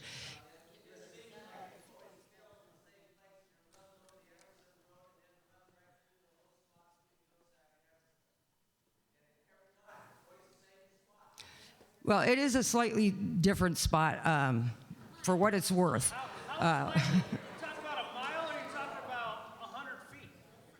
You know, like. All right, so I would like to address the question about the load limit. There is no load limit on that bridge. It is being monitored by the State Department of Transportation engineers on a daily basis. Okay, we have some more questions over there. Go ahead, sir. Hello. My name's Patrick. I'm not from here. Moved to this area 4 or 5 months ago. Claim ignorance. I've been in a crash course tonight on the history of this area. But And I don't have I'm from Michigan. I don't have a lot of confidence in like retroactive action. If you think about what's happening in Flint and how they've just been basically screwed for however many years now, when it's very clear what should be done. So I'm not surprised by a lot of what I've heard here today. But on stage, there's like centuries of experience in this area. And I have a question about homes that have been built since 1990. And like why they were allowed to be built where they're built, with what I've learned since last Sunday. Just like very commonly people being like, they're looking at a map and being in disbelief that our houses exist where they were built in like 2012. And so I'm just wondering, like, where's the responsibility on that end with everything that I've heard about like all the knowledge in this room and on the stage about we don't know what to do about this thing that's been a problem for so long. How come like these subdivisions are allowed to be built? I mean, I know why, it's like a paper chase, but I guess I'm just wondering what is the reaction to like, why does my house exist where it is if everyone I talked to knew that this is what happened to this land when it was a farm? Sure. So I'm going to ask Mark Personius from Whatcom County Planning and Community Development to respond to that. At least from the county's perspective, we do have some multiple jurisdictions. Mayors, I don't know if you want to address that as well. Yeah, thank you. That's a very complicated question. There is no easy answer to that. There are regulations regarding floodplains that are modeled and designated by FEMA, the Federal Emergency Management Agency. As soon as they map those and they model historic floods and they map a line on a map, the next day that's outdated, right? That's just reality. The hard truth is that when we talk about resilience and we do talk about climate change, that the models that are now put together predict and that it's only going to get worse, right? And so the reality is that the modeling needs to catch up with the reality, and we can't necessarily rely on those old models and those old maps. But that's all we've got at the moment. So we don't have a lot of tools in the toolbox for that. The tools that we do have are sometimes, it's like you need to fix a clock and all you've got is a hammer, right? When we need some really different tools. There are a lot of different things we can do. There are FEMA buyouts that have been talked about. There are updating those models from FEMA. All those things take time and they take a lot of money. And there are some also very hard land use choices to make, right? Some regulatory changes. Right now, basically, the basic rule is you can build in a floodplain as long as you build 1 foot above that modeled flood level, that elevation. And you have to make sure that you create some additional mitigation, right? So any land that you're taking up that used to store flood water, if you're building a house there, then you've got to mitigate for it somewhere else. That is one thing in terms of regulations, and it's sometimes another in terms of reality. And that's the hard truth of it. There are some very difficult choices that the communities will have to make. We're going to be entering the next under the Growth Management Act, the next phase of looking out 20 years and looking at how much growth the communities, the towns and the county want to accommodate, and how much we can accommodate and where we should accommodate it. And those are going to be really hard questions that are going to have to be asked as a part of that process.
Yeah. I know. I know. And all you guys, I mean, I don't think any of you are breathing air because you got your heads so far up. There's, yeah. No, I know. I know. These are not, they're not easy solutions. And there's a lot of different interests involved in this that John was alluding to in terms of the flood control district and the advisory groups and the different interest groups. There's a lot of voices at play here. When events like this, when these major floods happen and impact you guys, impact humans, that's when we get super hyper focused on this stuff again. And hopefully some of those hard choices maybe will become a little easier or a little clearer. And again, that's going to take work, and that's going to take effort, and that's going to take conversations and probably some studies to look at alternatives, to look at options. Yeah, right. And maybe the governor needs to jump in his electric airplane, go back to Washington, D.C., and get an education from someone, because it's not very bright. All the money that he spends down in California to tell him what to do with COVID, $260,000 a month, he's paying colleges down there. We have colleges right here in this state that he could be giving that money to instead of down in California. Same with the studies on killer whales and all. I mean, he spends it out of the state instead of in the state. He needs to put the money in the state or get out of politics completely. I never voted for the guy, and I never will, because he's got his head off the top. I'm trying to be polite, but that's my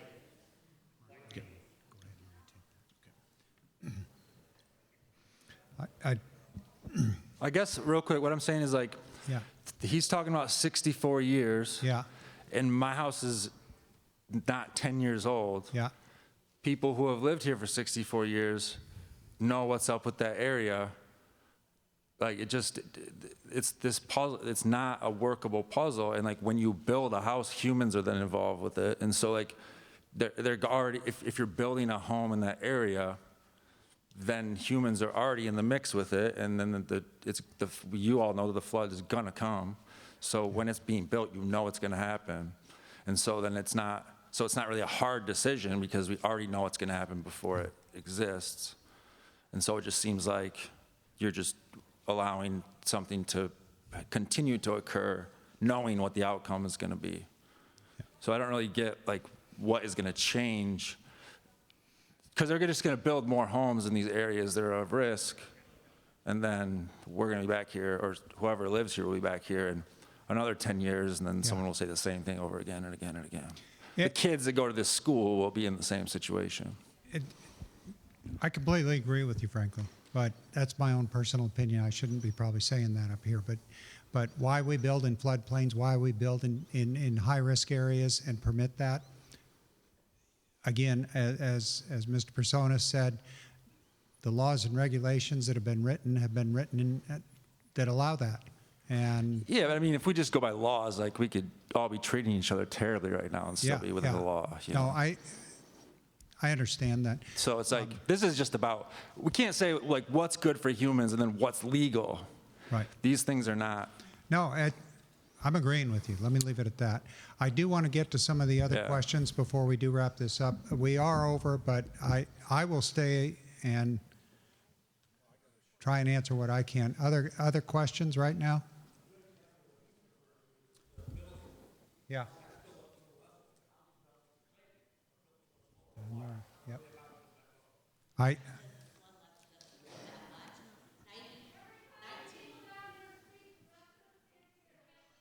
Yeah. Yeah, the request from the back of the room and for people online as well is if you do have a comment, please go over to the microphone. Yes, sir. I wasn't directly affected by this flood, but I've lived in this county for 71 years, and I've lived in Sumas as a youngster and went through floods. I went through Everson as a teenager and went through floods. I raised my kids in Nooksack and went through floods. And in 1993, I bought 30 acres of ground, or 40 acres of ground on the banks of the Nooksack River, just 2 miles upstream. And because of the 1991 flood, we had a dike breach about 6 months after I moved onto my property that it breached the dike about half a mile upstream from my place. And it was estimated that it would take about $30,000 to fix it. Well, because there were 7 agencies that had to give their approval to do anything on that river, in the next year and a half, I watched the river go from 3/4 of a mile away from my place to 250 yards from my house and on my barns. I tried everything I could do to get the county to do something about it, and I even said in the county executive's office, Pete Kremen, and he said, well, Doug, we've got to let this river meander and run wild and free so it has a place to run the overflow of water. Mm-hmm. Well, in that year and a half, it went to my place, and I was frustrated, and due to the help of the then Sumas Mayor, Bob Mitchell, he turned me on to talk to the mayor of Abbotsford, Chilliwack, and one of their MLAs. I had a meeting with them and invited them to come down and look at it. And at the same time, we brought our representative, Jack Metcalf, up from Everett, and we watched 20-foot wide pieces of dirt, 200 feet long and 15 feet deep, fall into the river, and it wiped out 60 of my neighbors' acres and 5 of mine. And we couldn't get anything done until I got the Canadians involved, and in a matter of 2 months, it went to their premier, Chrétien, and he went right to Clinton, and it came down, what the heck's going on the Nooksack River? Mm-hmm. And it took 6 more months, and that's when Paula came in shortly after that. And Paula, I don't know if you remember me or not, but Paula is not an adversary. Paula works for you guys, so treat her right. But in that time period, we had $2.2 million worth of work done on my property, and because of that, I watched the river come up within 30 inches of the top of my bank while it was flooding down here, and then on Tuesday morning, it was within about 6 inches, and it was still, even if it came over, it wouldn't have affected my buildings at all. And in 4 hours, I lost 15 feet of water right there at my place, because the dike broke down by Ferndale, and it was a super low tide, and it just sucked everything out of the river, but it didn't stop the flow to Sumas. And the only way it's going to get any change as far as doing anything in the river is you guys need to get involved. And I would recommend all of you start talking to people from the north, because they have the designs and everything to dike their side of the border from Sumas clear to Yarrow. And that's one of the threats they're going to do. And if that happens, the next flood, Sumas is going to be under 12 feet of water, because they're tired of this. And you get them involved, and things will get done. But keep in mind, and I don't know, Paula, there's still about 7 agencies that are involved in control of the river, from the DNR, I think it's even IMSA is involved in that, isn't there? Aren't they? The International Marine something, which they're supposed to be in charge of navigable waters. Well, the Nooksack is not a navigable water. You can't hardly get a rowboat up it in the summertime. But the thing, you guys stay involved, because nothing's going to get done as far as doing anything with the river unless you do. Mm-hmm. Okay, thank you. Thank you, sir. Next. We have time for a few more questions, so people that are lined up, please go ahead. Yeah. Go ahead. Okay, so I have a lot of thoughts, but I'm going to try to be brief. I think the things I've heard you say is that it's not an easy fix, and yet right. I hear from Cowden and this other gentleman that's 65 years in the area that there could be an easy fix. And maybe it has to do with the will of the people. We really want it. And we probably are going to replace many of you because we don't want this kind of stalling and a bureaucratic system. It reminds me of a house built on close to the ocean, and then the water just keeps eroding underneath till the whole thing falls down. That is what our country is doing, not just this river, but things that could be done before can't be done because of inflation, and we don't have the supplies, we don't have the productivity of the American people, and we're being pressed, and we're going to come to be a third world country unless we see the big picture. Thank you. Thank you very much. Yes, next. Hi, sorry, I'm getting so irritated standing back there. I have been, in the last week and a half, working with families who have been decimated. And Alicia, Sharon, you have sat here and said nothing. You are our voice to the governor. Alicia, you told people who are screaming from their homes for help to call 911 and get in line. Do you think that's appropriate? I'm gonna guess not, because you deleted your comment on Facebook.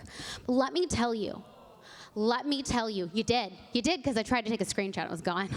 Let me tell you, these people were terrified. They needed help.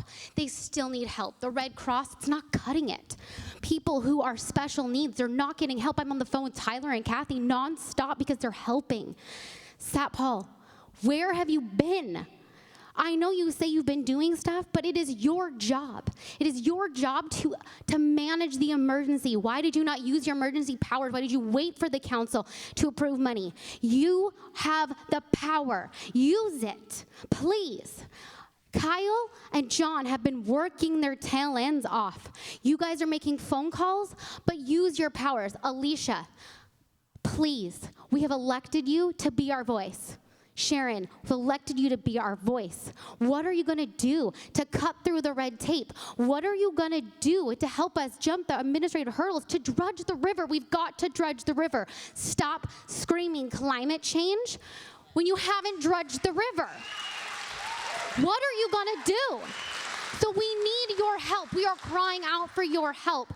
I need your help because I've got people, I've got children who have heart conditions and the Red Cross won't take them. I've got people who are declining in health because they're sleeping in cots at the Red Cross and nobody will take them. What are you doing? Because we're the volunteers helping with no red tape, and we're trying our best, but we need your help. We need you, Sat Paul. Where are you? Please use your executive powers. Why is the Motel 6 not open? Why? Why can't they go there? You've been screaming about COVID and the emergency for so long, and we know it's an emergency. We believe in COVID, but stop posting about it. Please, this is the emergency now. Please help us. We are asking. Make it a priority, a real priority. So, Sat Paul, I ask you, please get up and speak. Stop making John Gargett take the beating for this. So, Alicia, please get up and speak. You are our voice. Where are you? Please. Please. Okay? Yeah. Thank you. First, I want you to. Thank you for that. I'm in fact, the reason they haven't spoken. Yeah, can I ask one more thing? Can you give us, as communities, a couple bullet points? How can we build back? Give us the bullet points of what to do. We need it, right? We need to know, what can we do? And I'm sorry, but this crap that, we've got GAP, whatever. No, Sumas Raceway is decimated. They didn't have flood insurance because you told them that they didn't need it. They're one of the last recreational things we have in Whatcom County because our governor has declared a state of emergency that you've supported till the end of frickin' time, and he's decimating us. Don't roll your eyes at me. You represent me. Listen. Please do not roll your eyes. He has declared a state of emergency that is killing our businesses, and you are going to let it murder it even further. He showed up and he showed compassion and he's impressed. Yeah, right. Put his money where his mouth is and do his job.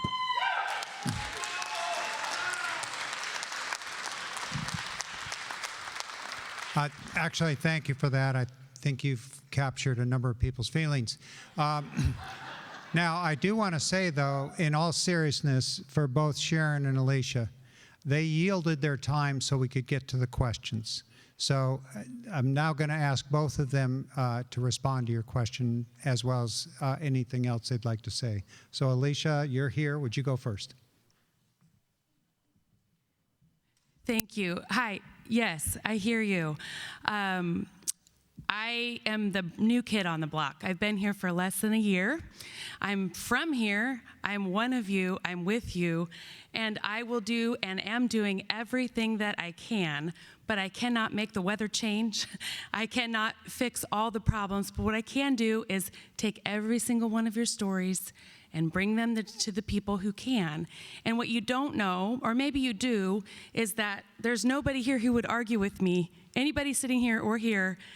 10 o'clock that night, as the waters were rising, I called every single person that would have any ability to respond and asked them to do something quickly. But did you not tell people to call 911 and get in line? I want to know. I did tell people to call 911 at the recommendation of our local elected officials and the people who are doing that local work, which is appropriate in that time. It's insensitive to tell people to get in line when they're screaming It's actually for help. quite practical. No, it's insensitive. Those were the folks who were doing beautiful work in doing those rescues. It's insensitive to talk to people like that as they're screaming from their homes at 1 I appreciate a.m. what you're saying. Our firefighters, our search and rescue, our local volunteers, all those people who came together in community, who were right there, did a beautiful job, and there's nothing that can replace that. The governor's not going to fix that. You all did that. It was the right thing to do, and I did not waste any time calling in everybody that I could in order to get people out quickly. I did everything I could. And so why were they flying helicopters in Canada the next day and we didn't have any?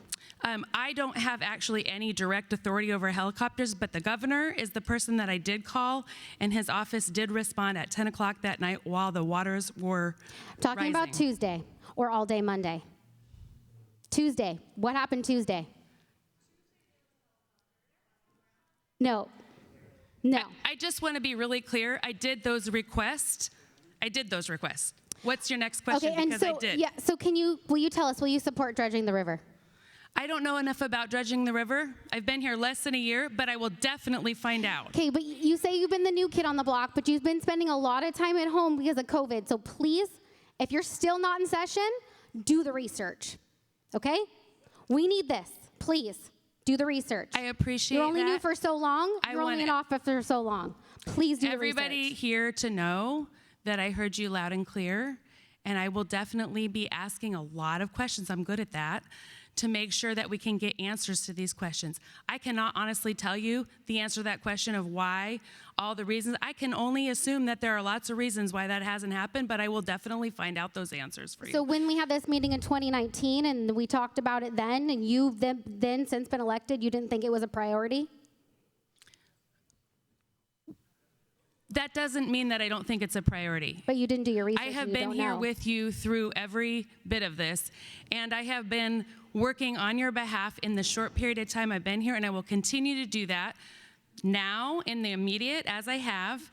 In the middle, that's messy. We're here right now in the messy middle, and I'm going to be here until we get through it with you. So please hold a town hall when you have those answers and you ask the questions so we can talk to you about it, okay? Please do. Please. And I do want to make sure that you and everybody here knows the appropriate way to contact me, because I will respond to you, but I need to hear from you. Collecting your...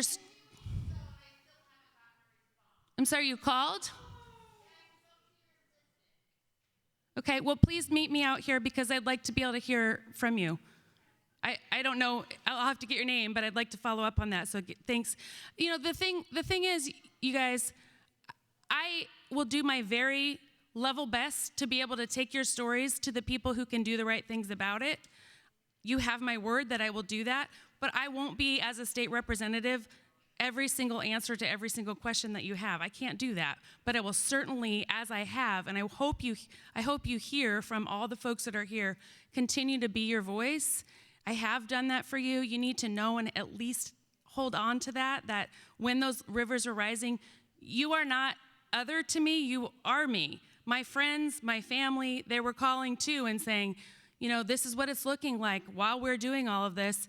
And every single person here will tell you that I was first to go up to bat for you and do what I can. But believe it or not, like I would say the best thing you can do right now, I'm going to be doing it, put some pressure on the governor, because at that level, we need to get this federal response back, if we can get that money back in from the federal agencies, we're gonna get the long-term help that you need. That doesn't help when you're swimming upstream in a river in your living room. I get that. But we need all of us. So our first responders and our volunteers and our business community and every farmer who came out with a tractor, they are the true heroes. They saved lives. There's no doubt in my mind that they saved lives that night and in the next 2 nights, getting people out and rescued. They did a beautiful job and nothing can replace that. But in the longer term, we're gonna do our darndest to be able to get everything that you can back in here for resources. You have my word on that. I won't be able to fix everything, but I will certainly go to bat for you. I'm sorry, could you be more specific? Answers to what? It's already happening. It's already happening. Yeah.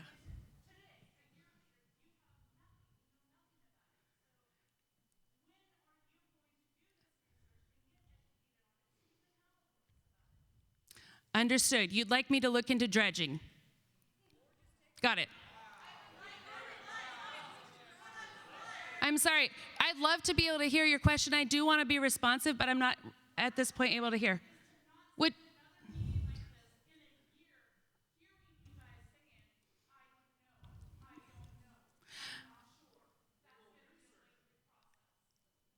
I hear that loud and clear. You're right. You're right about that.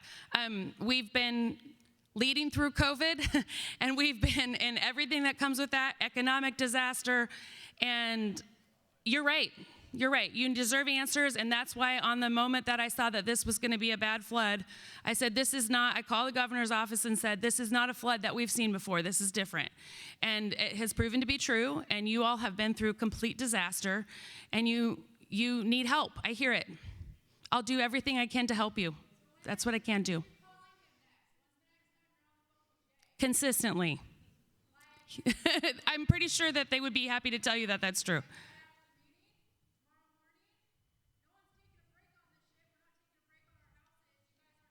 I haven't had a break either. I've been right there with you, and many times actually in the houses. You got it. Is there any other questions specifically that you'd like to ask me? And by the way, I just want to say, like, I get it. I would be sitting there saying the exact same thing. Makes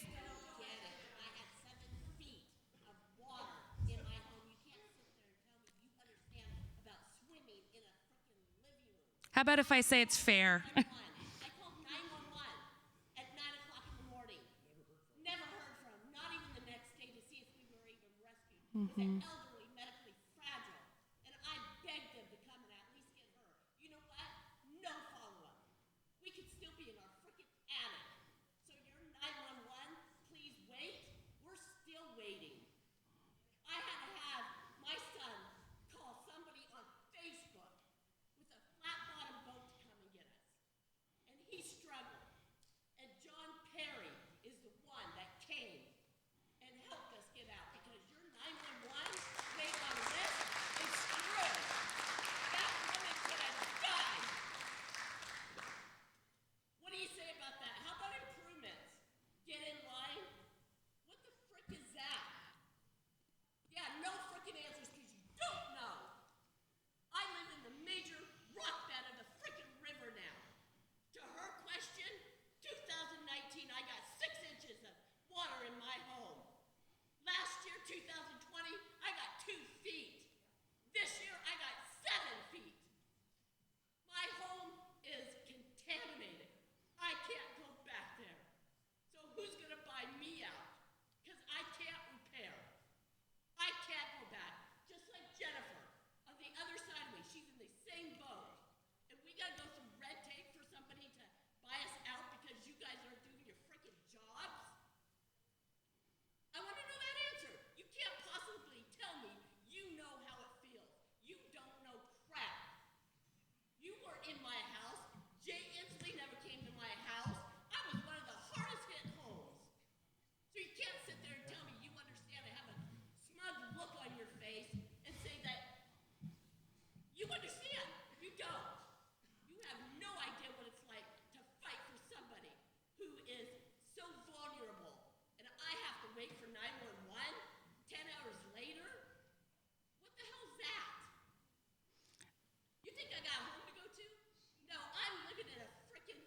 travel trailer in my driveway without a frickin' truck because it was ruined, and we're anticipating another flood.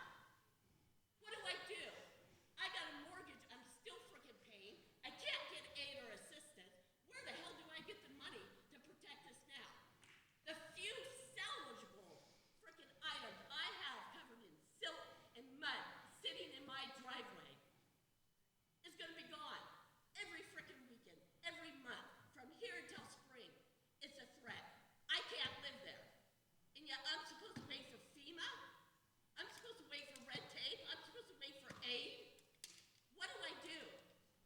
I sacrificed my hotel so she could be in a hotel longer. What do? And I'm supposed to wait.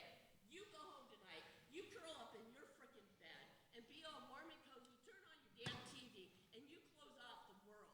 We're living this nightmare every single day. You have no idea.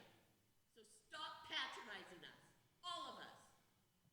And all of you guys, stop patronizing us. People that do really know and feel it are the mayors that have actually been out there participating. Haven't seen anybody else out there. Mayors have been out there, but you guys haven't. I've been out there every day since it was cleared. I am on Main Street, right down from O'Reilly's, right next to the creek. You say you visited home? Who? Frickin' Democrat? What the hell? I'm wondering, because you know what? We're not getting back in.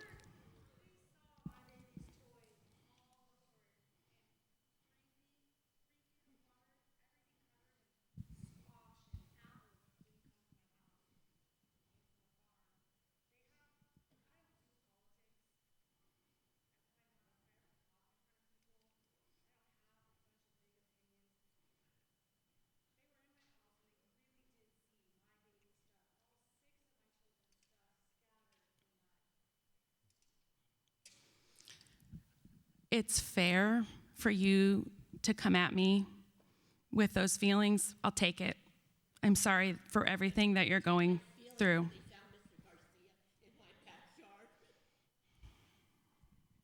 Can you take the sound of their family? You have no idea. I'll do my very best, and that's all I can do. I'm really sorry. I know. I hear you guys.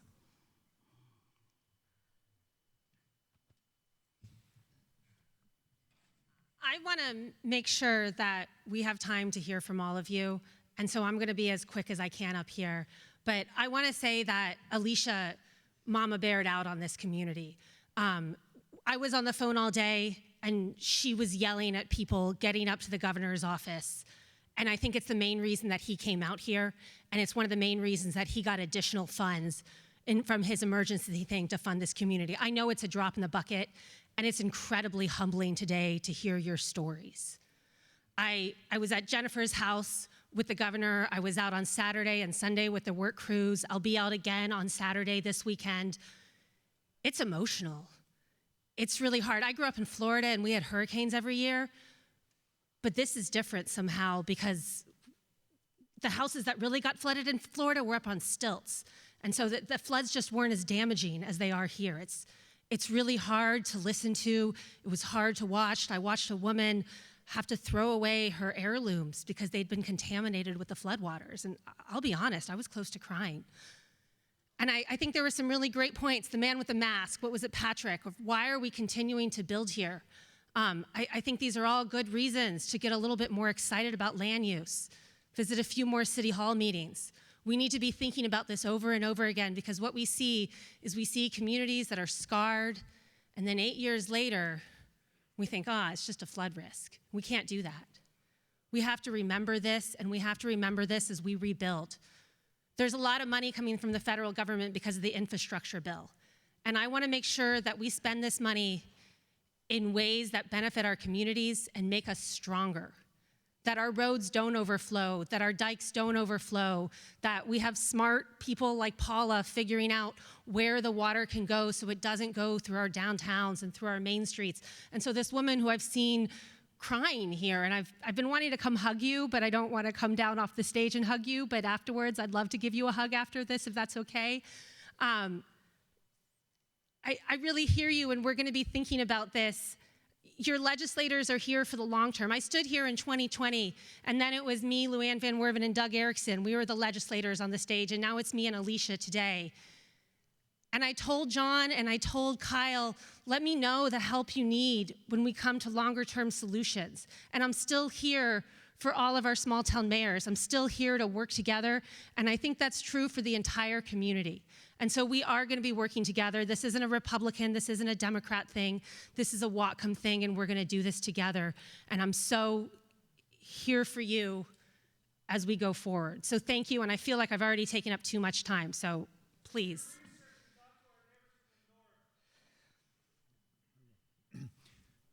Okay, very emotional, and I'm not going to say I get it because I was not in the flood water. So, but I we need to get through the last few questions. I don't want to rush you, but we do need to bring this to a close pretty quickly. So please, those that are lined up, please, with your questions. So I actually have a couple questions. That's fine. That's fine.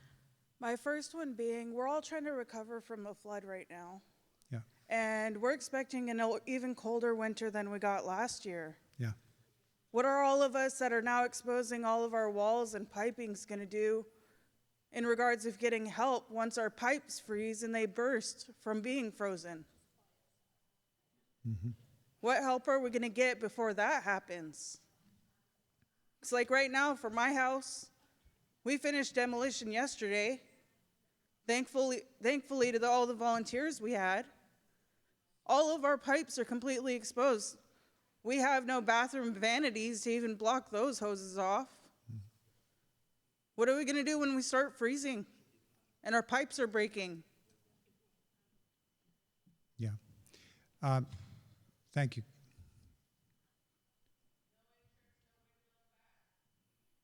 John, you're taking that? So, we've got a plan that we're trying to implement where we can get ductwork back into a certain amount of homes. We're looking at if the hardest hit or the kind of the starting ones, the quickest ones we can get people back into, the ones that just had insulation ductwork. We get ductwork back into those, the first 80, let's say, on the list between Everson, Nooksack, and Sumas. For those of you that have no insulation pipes, no heat going on right now, we've got each case is a little different, okay? So do we turn the water off to your house? Do we drain your pipes? Do we basically winterize your home through this? If it's not livable, the water isn't necessary to be on. What, can we get a temporary heat source in? Can we get ductwork in? Is your furnace working? Do you have a furnace? Do you have electric baseboard? Each house is different. Not the newer homes, a lot of them are similar, but a lot of the older places have multiple different types of heating systems. So we need to look at each place. So I've met with four local contractors for us to set up some sort of a system for frequently answered questions of homeowners, and for what I'd like to do is staff a helpline. Okay, a lot of people have questions they need to ask. Okay, and I know we've got guys that will do everything they can to answer everybody's questions. But you guys each need, every home, we've got 700 homes, right, Kyle? And between us, and we're looking at this as it's not Everson, Nooksack, or Sumas. It's all of us. Okay, we want to get everybody back in as quickly as we can, but some places are going to take longer. And this process is not simple. It's complicated. It's complicated for us as contractors to look at, to try to navigate the system. Okay, we want to get you guys back in, but we want to do it in a way that is in your best interests. Okay, there's financial side of this. People who don't have flood insurance, or their flood insurance isn't going to cover everything they need. Okay, we've got to figure out that piece. Is it low interest loans? Is it grants? Can we get more money? I spoke with Inslee again this morning. I told him we needed more money. We needed more help. Okay, that's what we need a lot. Okay, and we're still trying to figure out all of what we need. Okay, I don't have a great answer for all of your questions, like how is this going to happen, but but we're in the early process of this, and from everything I've heard, we're ahead of the game, okay? Most communities aren't in the spot we're at as far as cleanup goes, okay? We're doing demolition now, and some people are starting to rebuild. But we need resources to do all of this. And that's what Kyle and I are looking for, is resources, okay? So we will, if you have questions like that right now, if you can direct them to, Tanya, should she fill out I'll put a link. Okay. Oh.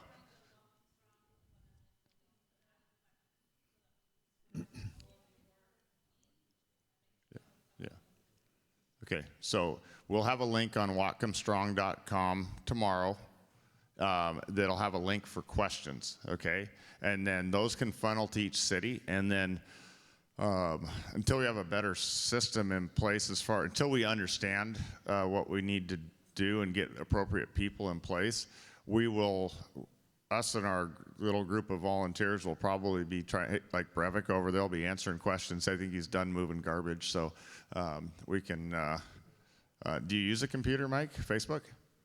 Okay, all right. Well, we'll get them hooked up with people anyway. So we will try to answer your questions as quickly as we can, and we're working hard. We spent 3 hours in a meeting yesterday trying to figure out this exact thing. How are we helping people in a time where contractors are really busy, okay, and supplies are hard to get? How do we get you guys back in your homes as quickly as possible? Okay? Does that help? Yes. I just wanted to add that we had a 2-hour meeting today in Linden with the mayors and with the churches, and people have a database for this kind of stuff, and that's where the $470,000 has been distributed. That's what they are going for, not only food or anything, but people who need that help, and churches are really helping, and that's where we are backing up with Whatcom Community Foundation for that money, which we can immediately deploy without the bureaucracy of the government. So it may not be showing up in newspapers or Facebook posts or anything, but all the people are working together, and there's a lot of work getting done behind the scenes. And a lot of people are involved, and that's what I was thinking, that all the churches, all the other people, volunteered community people who have been involved, yes, it may not show up in the propaganda machine, but yes, there is work. People are feeling to do something, and something is getting done, and money is there. It's not that there's no money to fix the pipes or ducts or anything. That FEMA has to come before we do that. We're not waiting for that. Just wanted you to know. Thank you. Go ahead with your other question. So my other question is like, for example, where I live on Boone Street is considered a no flood zone. Is that going to change now so that we can actually get flood insurance for all of us that got hit? I honestly cannot answer that. Those firm maps, flood insurance rate maps, are drawn by FEMA. After every flood, they reevaluate those. And as Mark Personas was saying, they make pretty rapid updates. But literally, that's not something we can answer tonight. It is probably something you will be able to get. I just can't tell you how or when, as it relates to the FEMA firm maps. You may very well be able to get insurance, flood insurance, from a private carrier, even though you're not in a flood plain. And then my last question was actually specifically in regards of FEMA. I spoke with somebody that was taking pictures outside of my place this morning. Yep.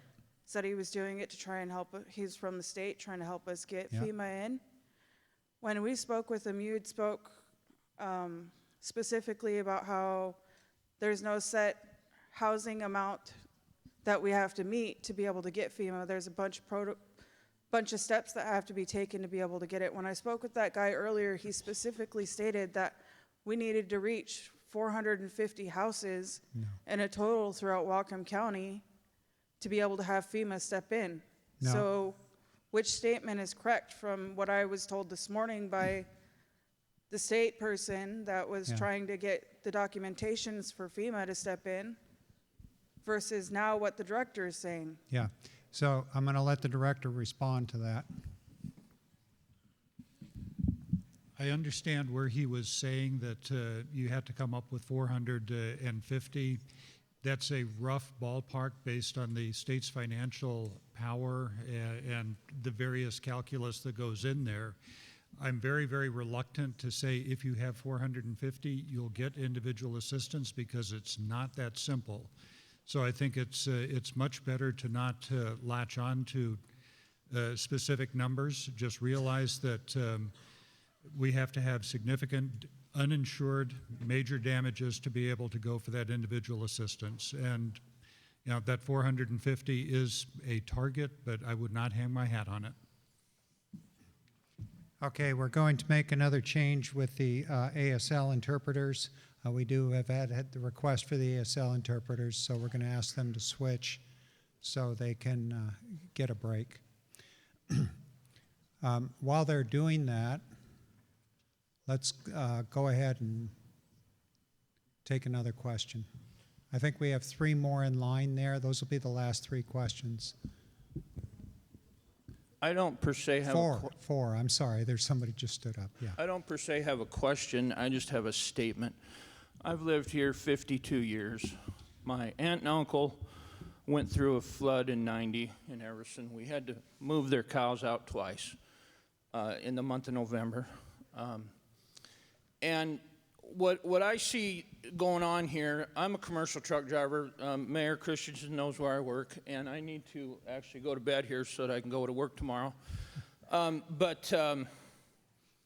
There just needs to be more maintenance done to the river, because you can put this in automobile terms or truck terms. You change your oil every 3 to 4 or 5,000 miles. Truck, you do it more. You do it. Don't do it as often. But this has been going on for 30 plus years or better. We need to have another way of maintaining this so that we can mitigate it. And what comes out of the river behind Percy Hookma's place, if it gets bad enough, that will go to Sumas. There's just no way of stopping it because there is no dike there. And that's not going to be very popular for me to say that, but there is not a dike there. That is part of the plan to mitigate the flood downriver. Yeah. So I noticed some questions from somebody about the dike breaking. The dike broke behind my house, and I live in Strandell, and I could look at the water going over the dike in the old Regier farm. But I've lived here all my life, and I have never seen water go over Everson Road by the Mormon Church. Even in '90, that never happened. So, yeah, the volume of water that we had, but without a channel in that river for that water to go, this problem is not going to go away, ever. And I'm not as educated as some of the people sitting on the stage, and my hat's off to all of you. It takes a lot of nerve to come out here and meet us all. And the last time I spoke in public, I got kicked out of a city council meeting, so I'll try to keep this clean. But, you know, we need some people up there that have some answers now. And it seems to me the only people that have answers are the mayors of our towns. I'm shaking like a leaf here because I'm nervous as hell, because this is the first time I've spoke out in public with this many people.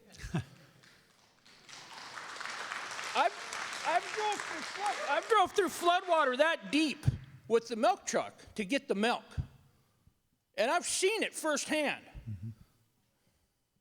So this needs to come to a head, and it needs to come to a stop, and we need to do something other than sit here and have a big group hug and talk about it. Because talking about it ain't getting nothing done. other than pissing everybody off, that's all I got to say. Thank you. Okay. Next. Other than I need to go home and go to bed. Fix the river, we're going to do it together. And you guys are going to stop us. We're going to go in there. Why can't we get the gravel companies back in? What are you going to do? Throw us all in jail? Yeah. We're trying to save people's lives. We have a fatality because of your guys' inability to have any common sense.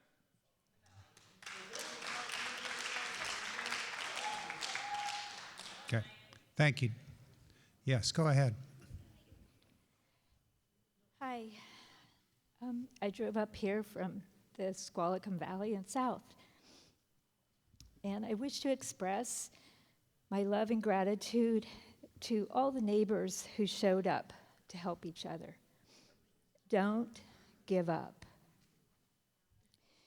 I'm here as a few of my country neighbors outside of these city limits, south of here. We need empty sandbags and large container to fill with water, as a few of us have no potable running water since Sunday, November 14th. If somebody wants to put that in my car, I'm here. I don't do digital, I do face-to-face. I understand Whatcom Strong is here. I'm a retired firefighter and first responder. From the Agate Bay Station. My husband's family's been here since the 1940s. Our Agate Bay Fire Station was sold. During this flood, our community was an island. We had no access to first aid, to running water, to electricity, partially because the fire station was sold, and they also stopped our volunteer fire department. We want our fire station back. We want access as a community and neighborhood between Sunnyside and Squalicum Valley, as we want public space there so we can help each other. We don't have that now. On Sunday, November 14th, I went to bed at 10 p.m. and I saw the most unusual atmospheric storm I'd ever seen before. The groundwater was coming out of the ground in a sandy area that had never been flooded. The groundwater had never come out like that before.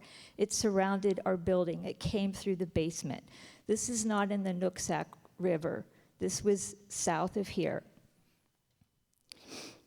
We are safe, but that Sunday night, I was praying for my river neighbors. I give thanks for the Nooksack community to allow me to come here and speak during this time of coming together. I was praying for hundreds of unsheltered neighbors also that I've met and I know that are living in tents and tarps along the creeks and the parks in our urban towns. Let's keep seeing each other face to face, helping out. Don't give up. I know who my neighbors are and where to find them. Thank you. Thank you for that. Next, go ahead, please. I'm Risa Rabang. I've been a renter in Sumas for the last 6 years on the 22nd. We are kind of odd because not only were we flooded, but our house was caught on fire. I believe it's the only house in Sumas that caught on fire. And I wanted to thank the community for everything they did, especially the guy who grabbed my ass and pushed me out the window into a rowboat, and the tractor guy who put me into his tractor bucket, and I didn't know if it was cow poo or dirt. And you might see my postings on Nooksack Strong because I'm Risa, and I have put on, I'm asking you all to lift our spirits and post funny stories, post pictures. You know, us renters, we don't have nothing. We don't qualify for nothing because we're renters. So 50 years of my life went down towards Canada. My mailbox, garage, the garbage can, you name it, Canadians own it. They can pay my bills too if they like. But like I said, we all need to stay together and be strong and look for the goodness that we've all, you know, I saw a canoe with chickens in it. Somebody took a picture. That is hilarious. We all have things to look at that are funnier than anything we've ever experienced. And since I had insurance, but I wasn't covered by flood, it was a blessing my house caught on fire because now I'm covered and I have a place to stay.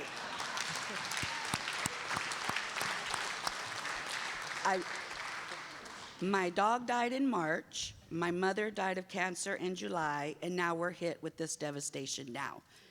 I have tried to keep my spirits uplifted through the whole shebang, and I want to hug everybody, but I can't.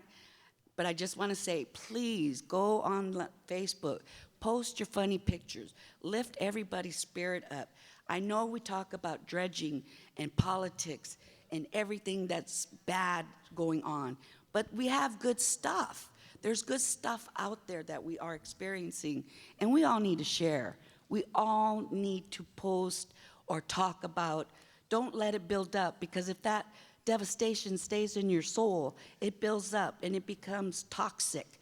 You become sick physically, mentally. You have to laugh at least once a day. Even if it's not your laughter, laugh with somebody else. Ask somebody, what was funny today that you saw? I need to laugh, even if it's for a minute or even if it's for a chuckle. Healing is laughter. Laughter is healing. And I just want to share that with my community because you all were there when we needed you. I mean, my representatives, I don't know none of them because I'm not a politician and I don't like politics, but I thank you anyway. And I know you're probably doing your best, and I'm sure Governor maybe is doing his best he can. I'm not going into politics because I'm not a politician. But like I said, keep our spirits up because it will get better. Not right now, not next week, not next month. Since we were covered by our insurance, they put us up in a hotel for bi-weekly. So I'm okay, but there's others that are not. I have stuff that have been given to me that I cannot accept because I have no room in the hotel. So I need to drop these things off to share with you and the community. So during the week, I will be going to the Advent Church across from kitty corner from my house that burnt down and be dropping what I've been given to pass on to people who don't have it. So please check there for clothes, food, shoes, whatever. I mean, I'm delivering everything, and I'm delivering laughters. So please, you know, find something to laugh about. It's out there.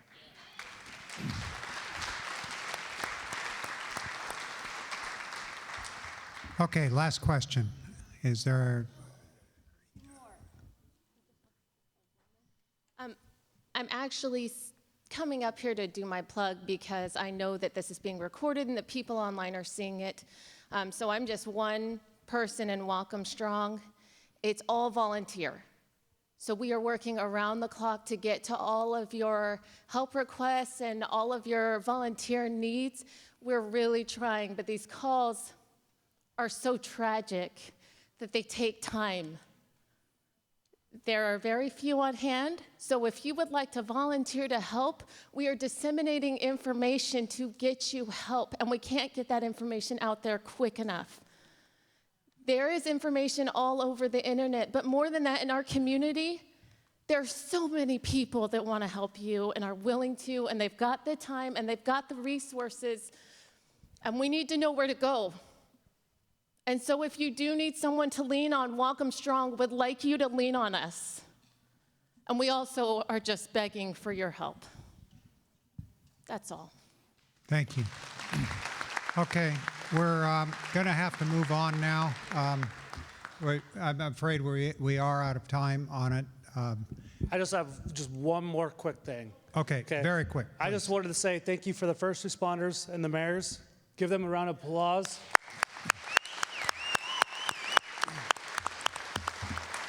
Second, to the gentleman that works for the county for building. Mark. Mark, okay. My question is, if they just waived all the fees today, what about all the people that came before that were trying to beat the rush? If any of those are going to be reimbursed for spending those fees? What he said. Okay. Yeah. I just wanted to get you guys on record saying that, just in case somebody's having problems. So, thank you.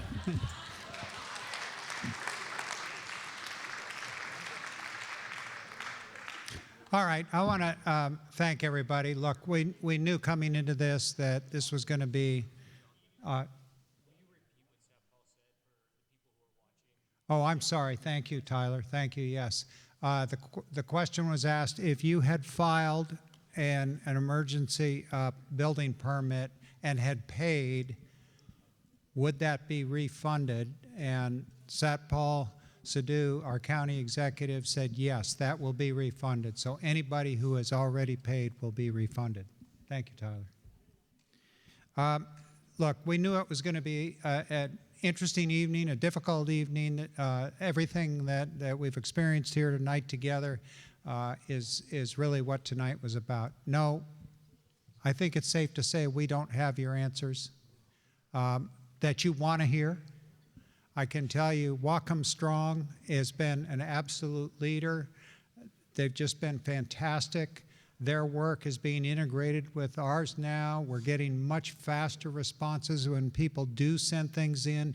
Get with Whatcom Strong, get the needs in there, help them get it processed. Tanya, I think you're here. Same thing over in Everson. Get to the county website, report your damage. You know, this really is really big part of the process. And I know also that it's frustrating when we hear from everybody, it seems, including myself, that it's going to be a long time before FEMA money arrives here. I can't change the CFRs, but I will tell you that in this particular event, we have never seen as fast a process get started as it is right now. There is some good news in that. Is it good enough? No, it's not good enough, and I'll take that.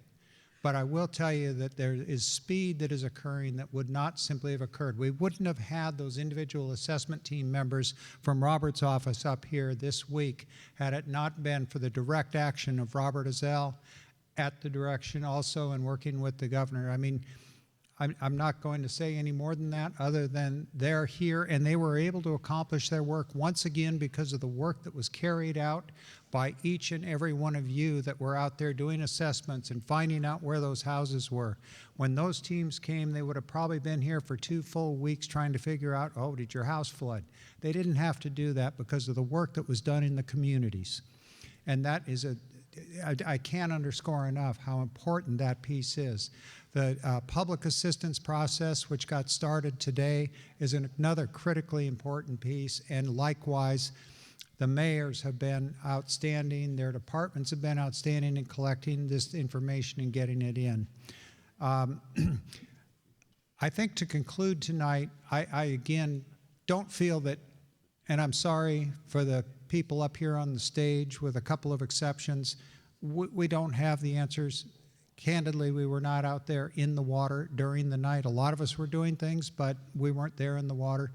And the people that deserve the praise are the citizens, are the volunteers, are the people that were out there in their front end loaders, are the people that were out there in their boats rescuing people.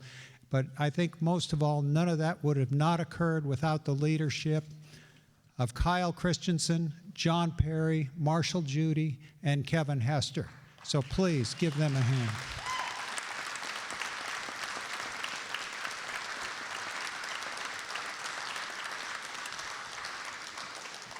With that, thank you for attending tonight. That will conclude this session, and I can guarantee there will be follow-up. Thank you very much.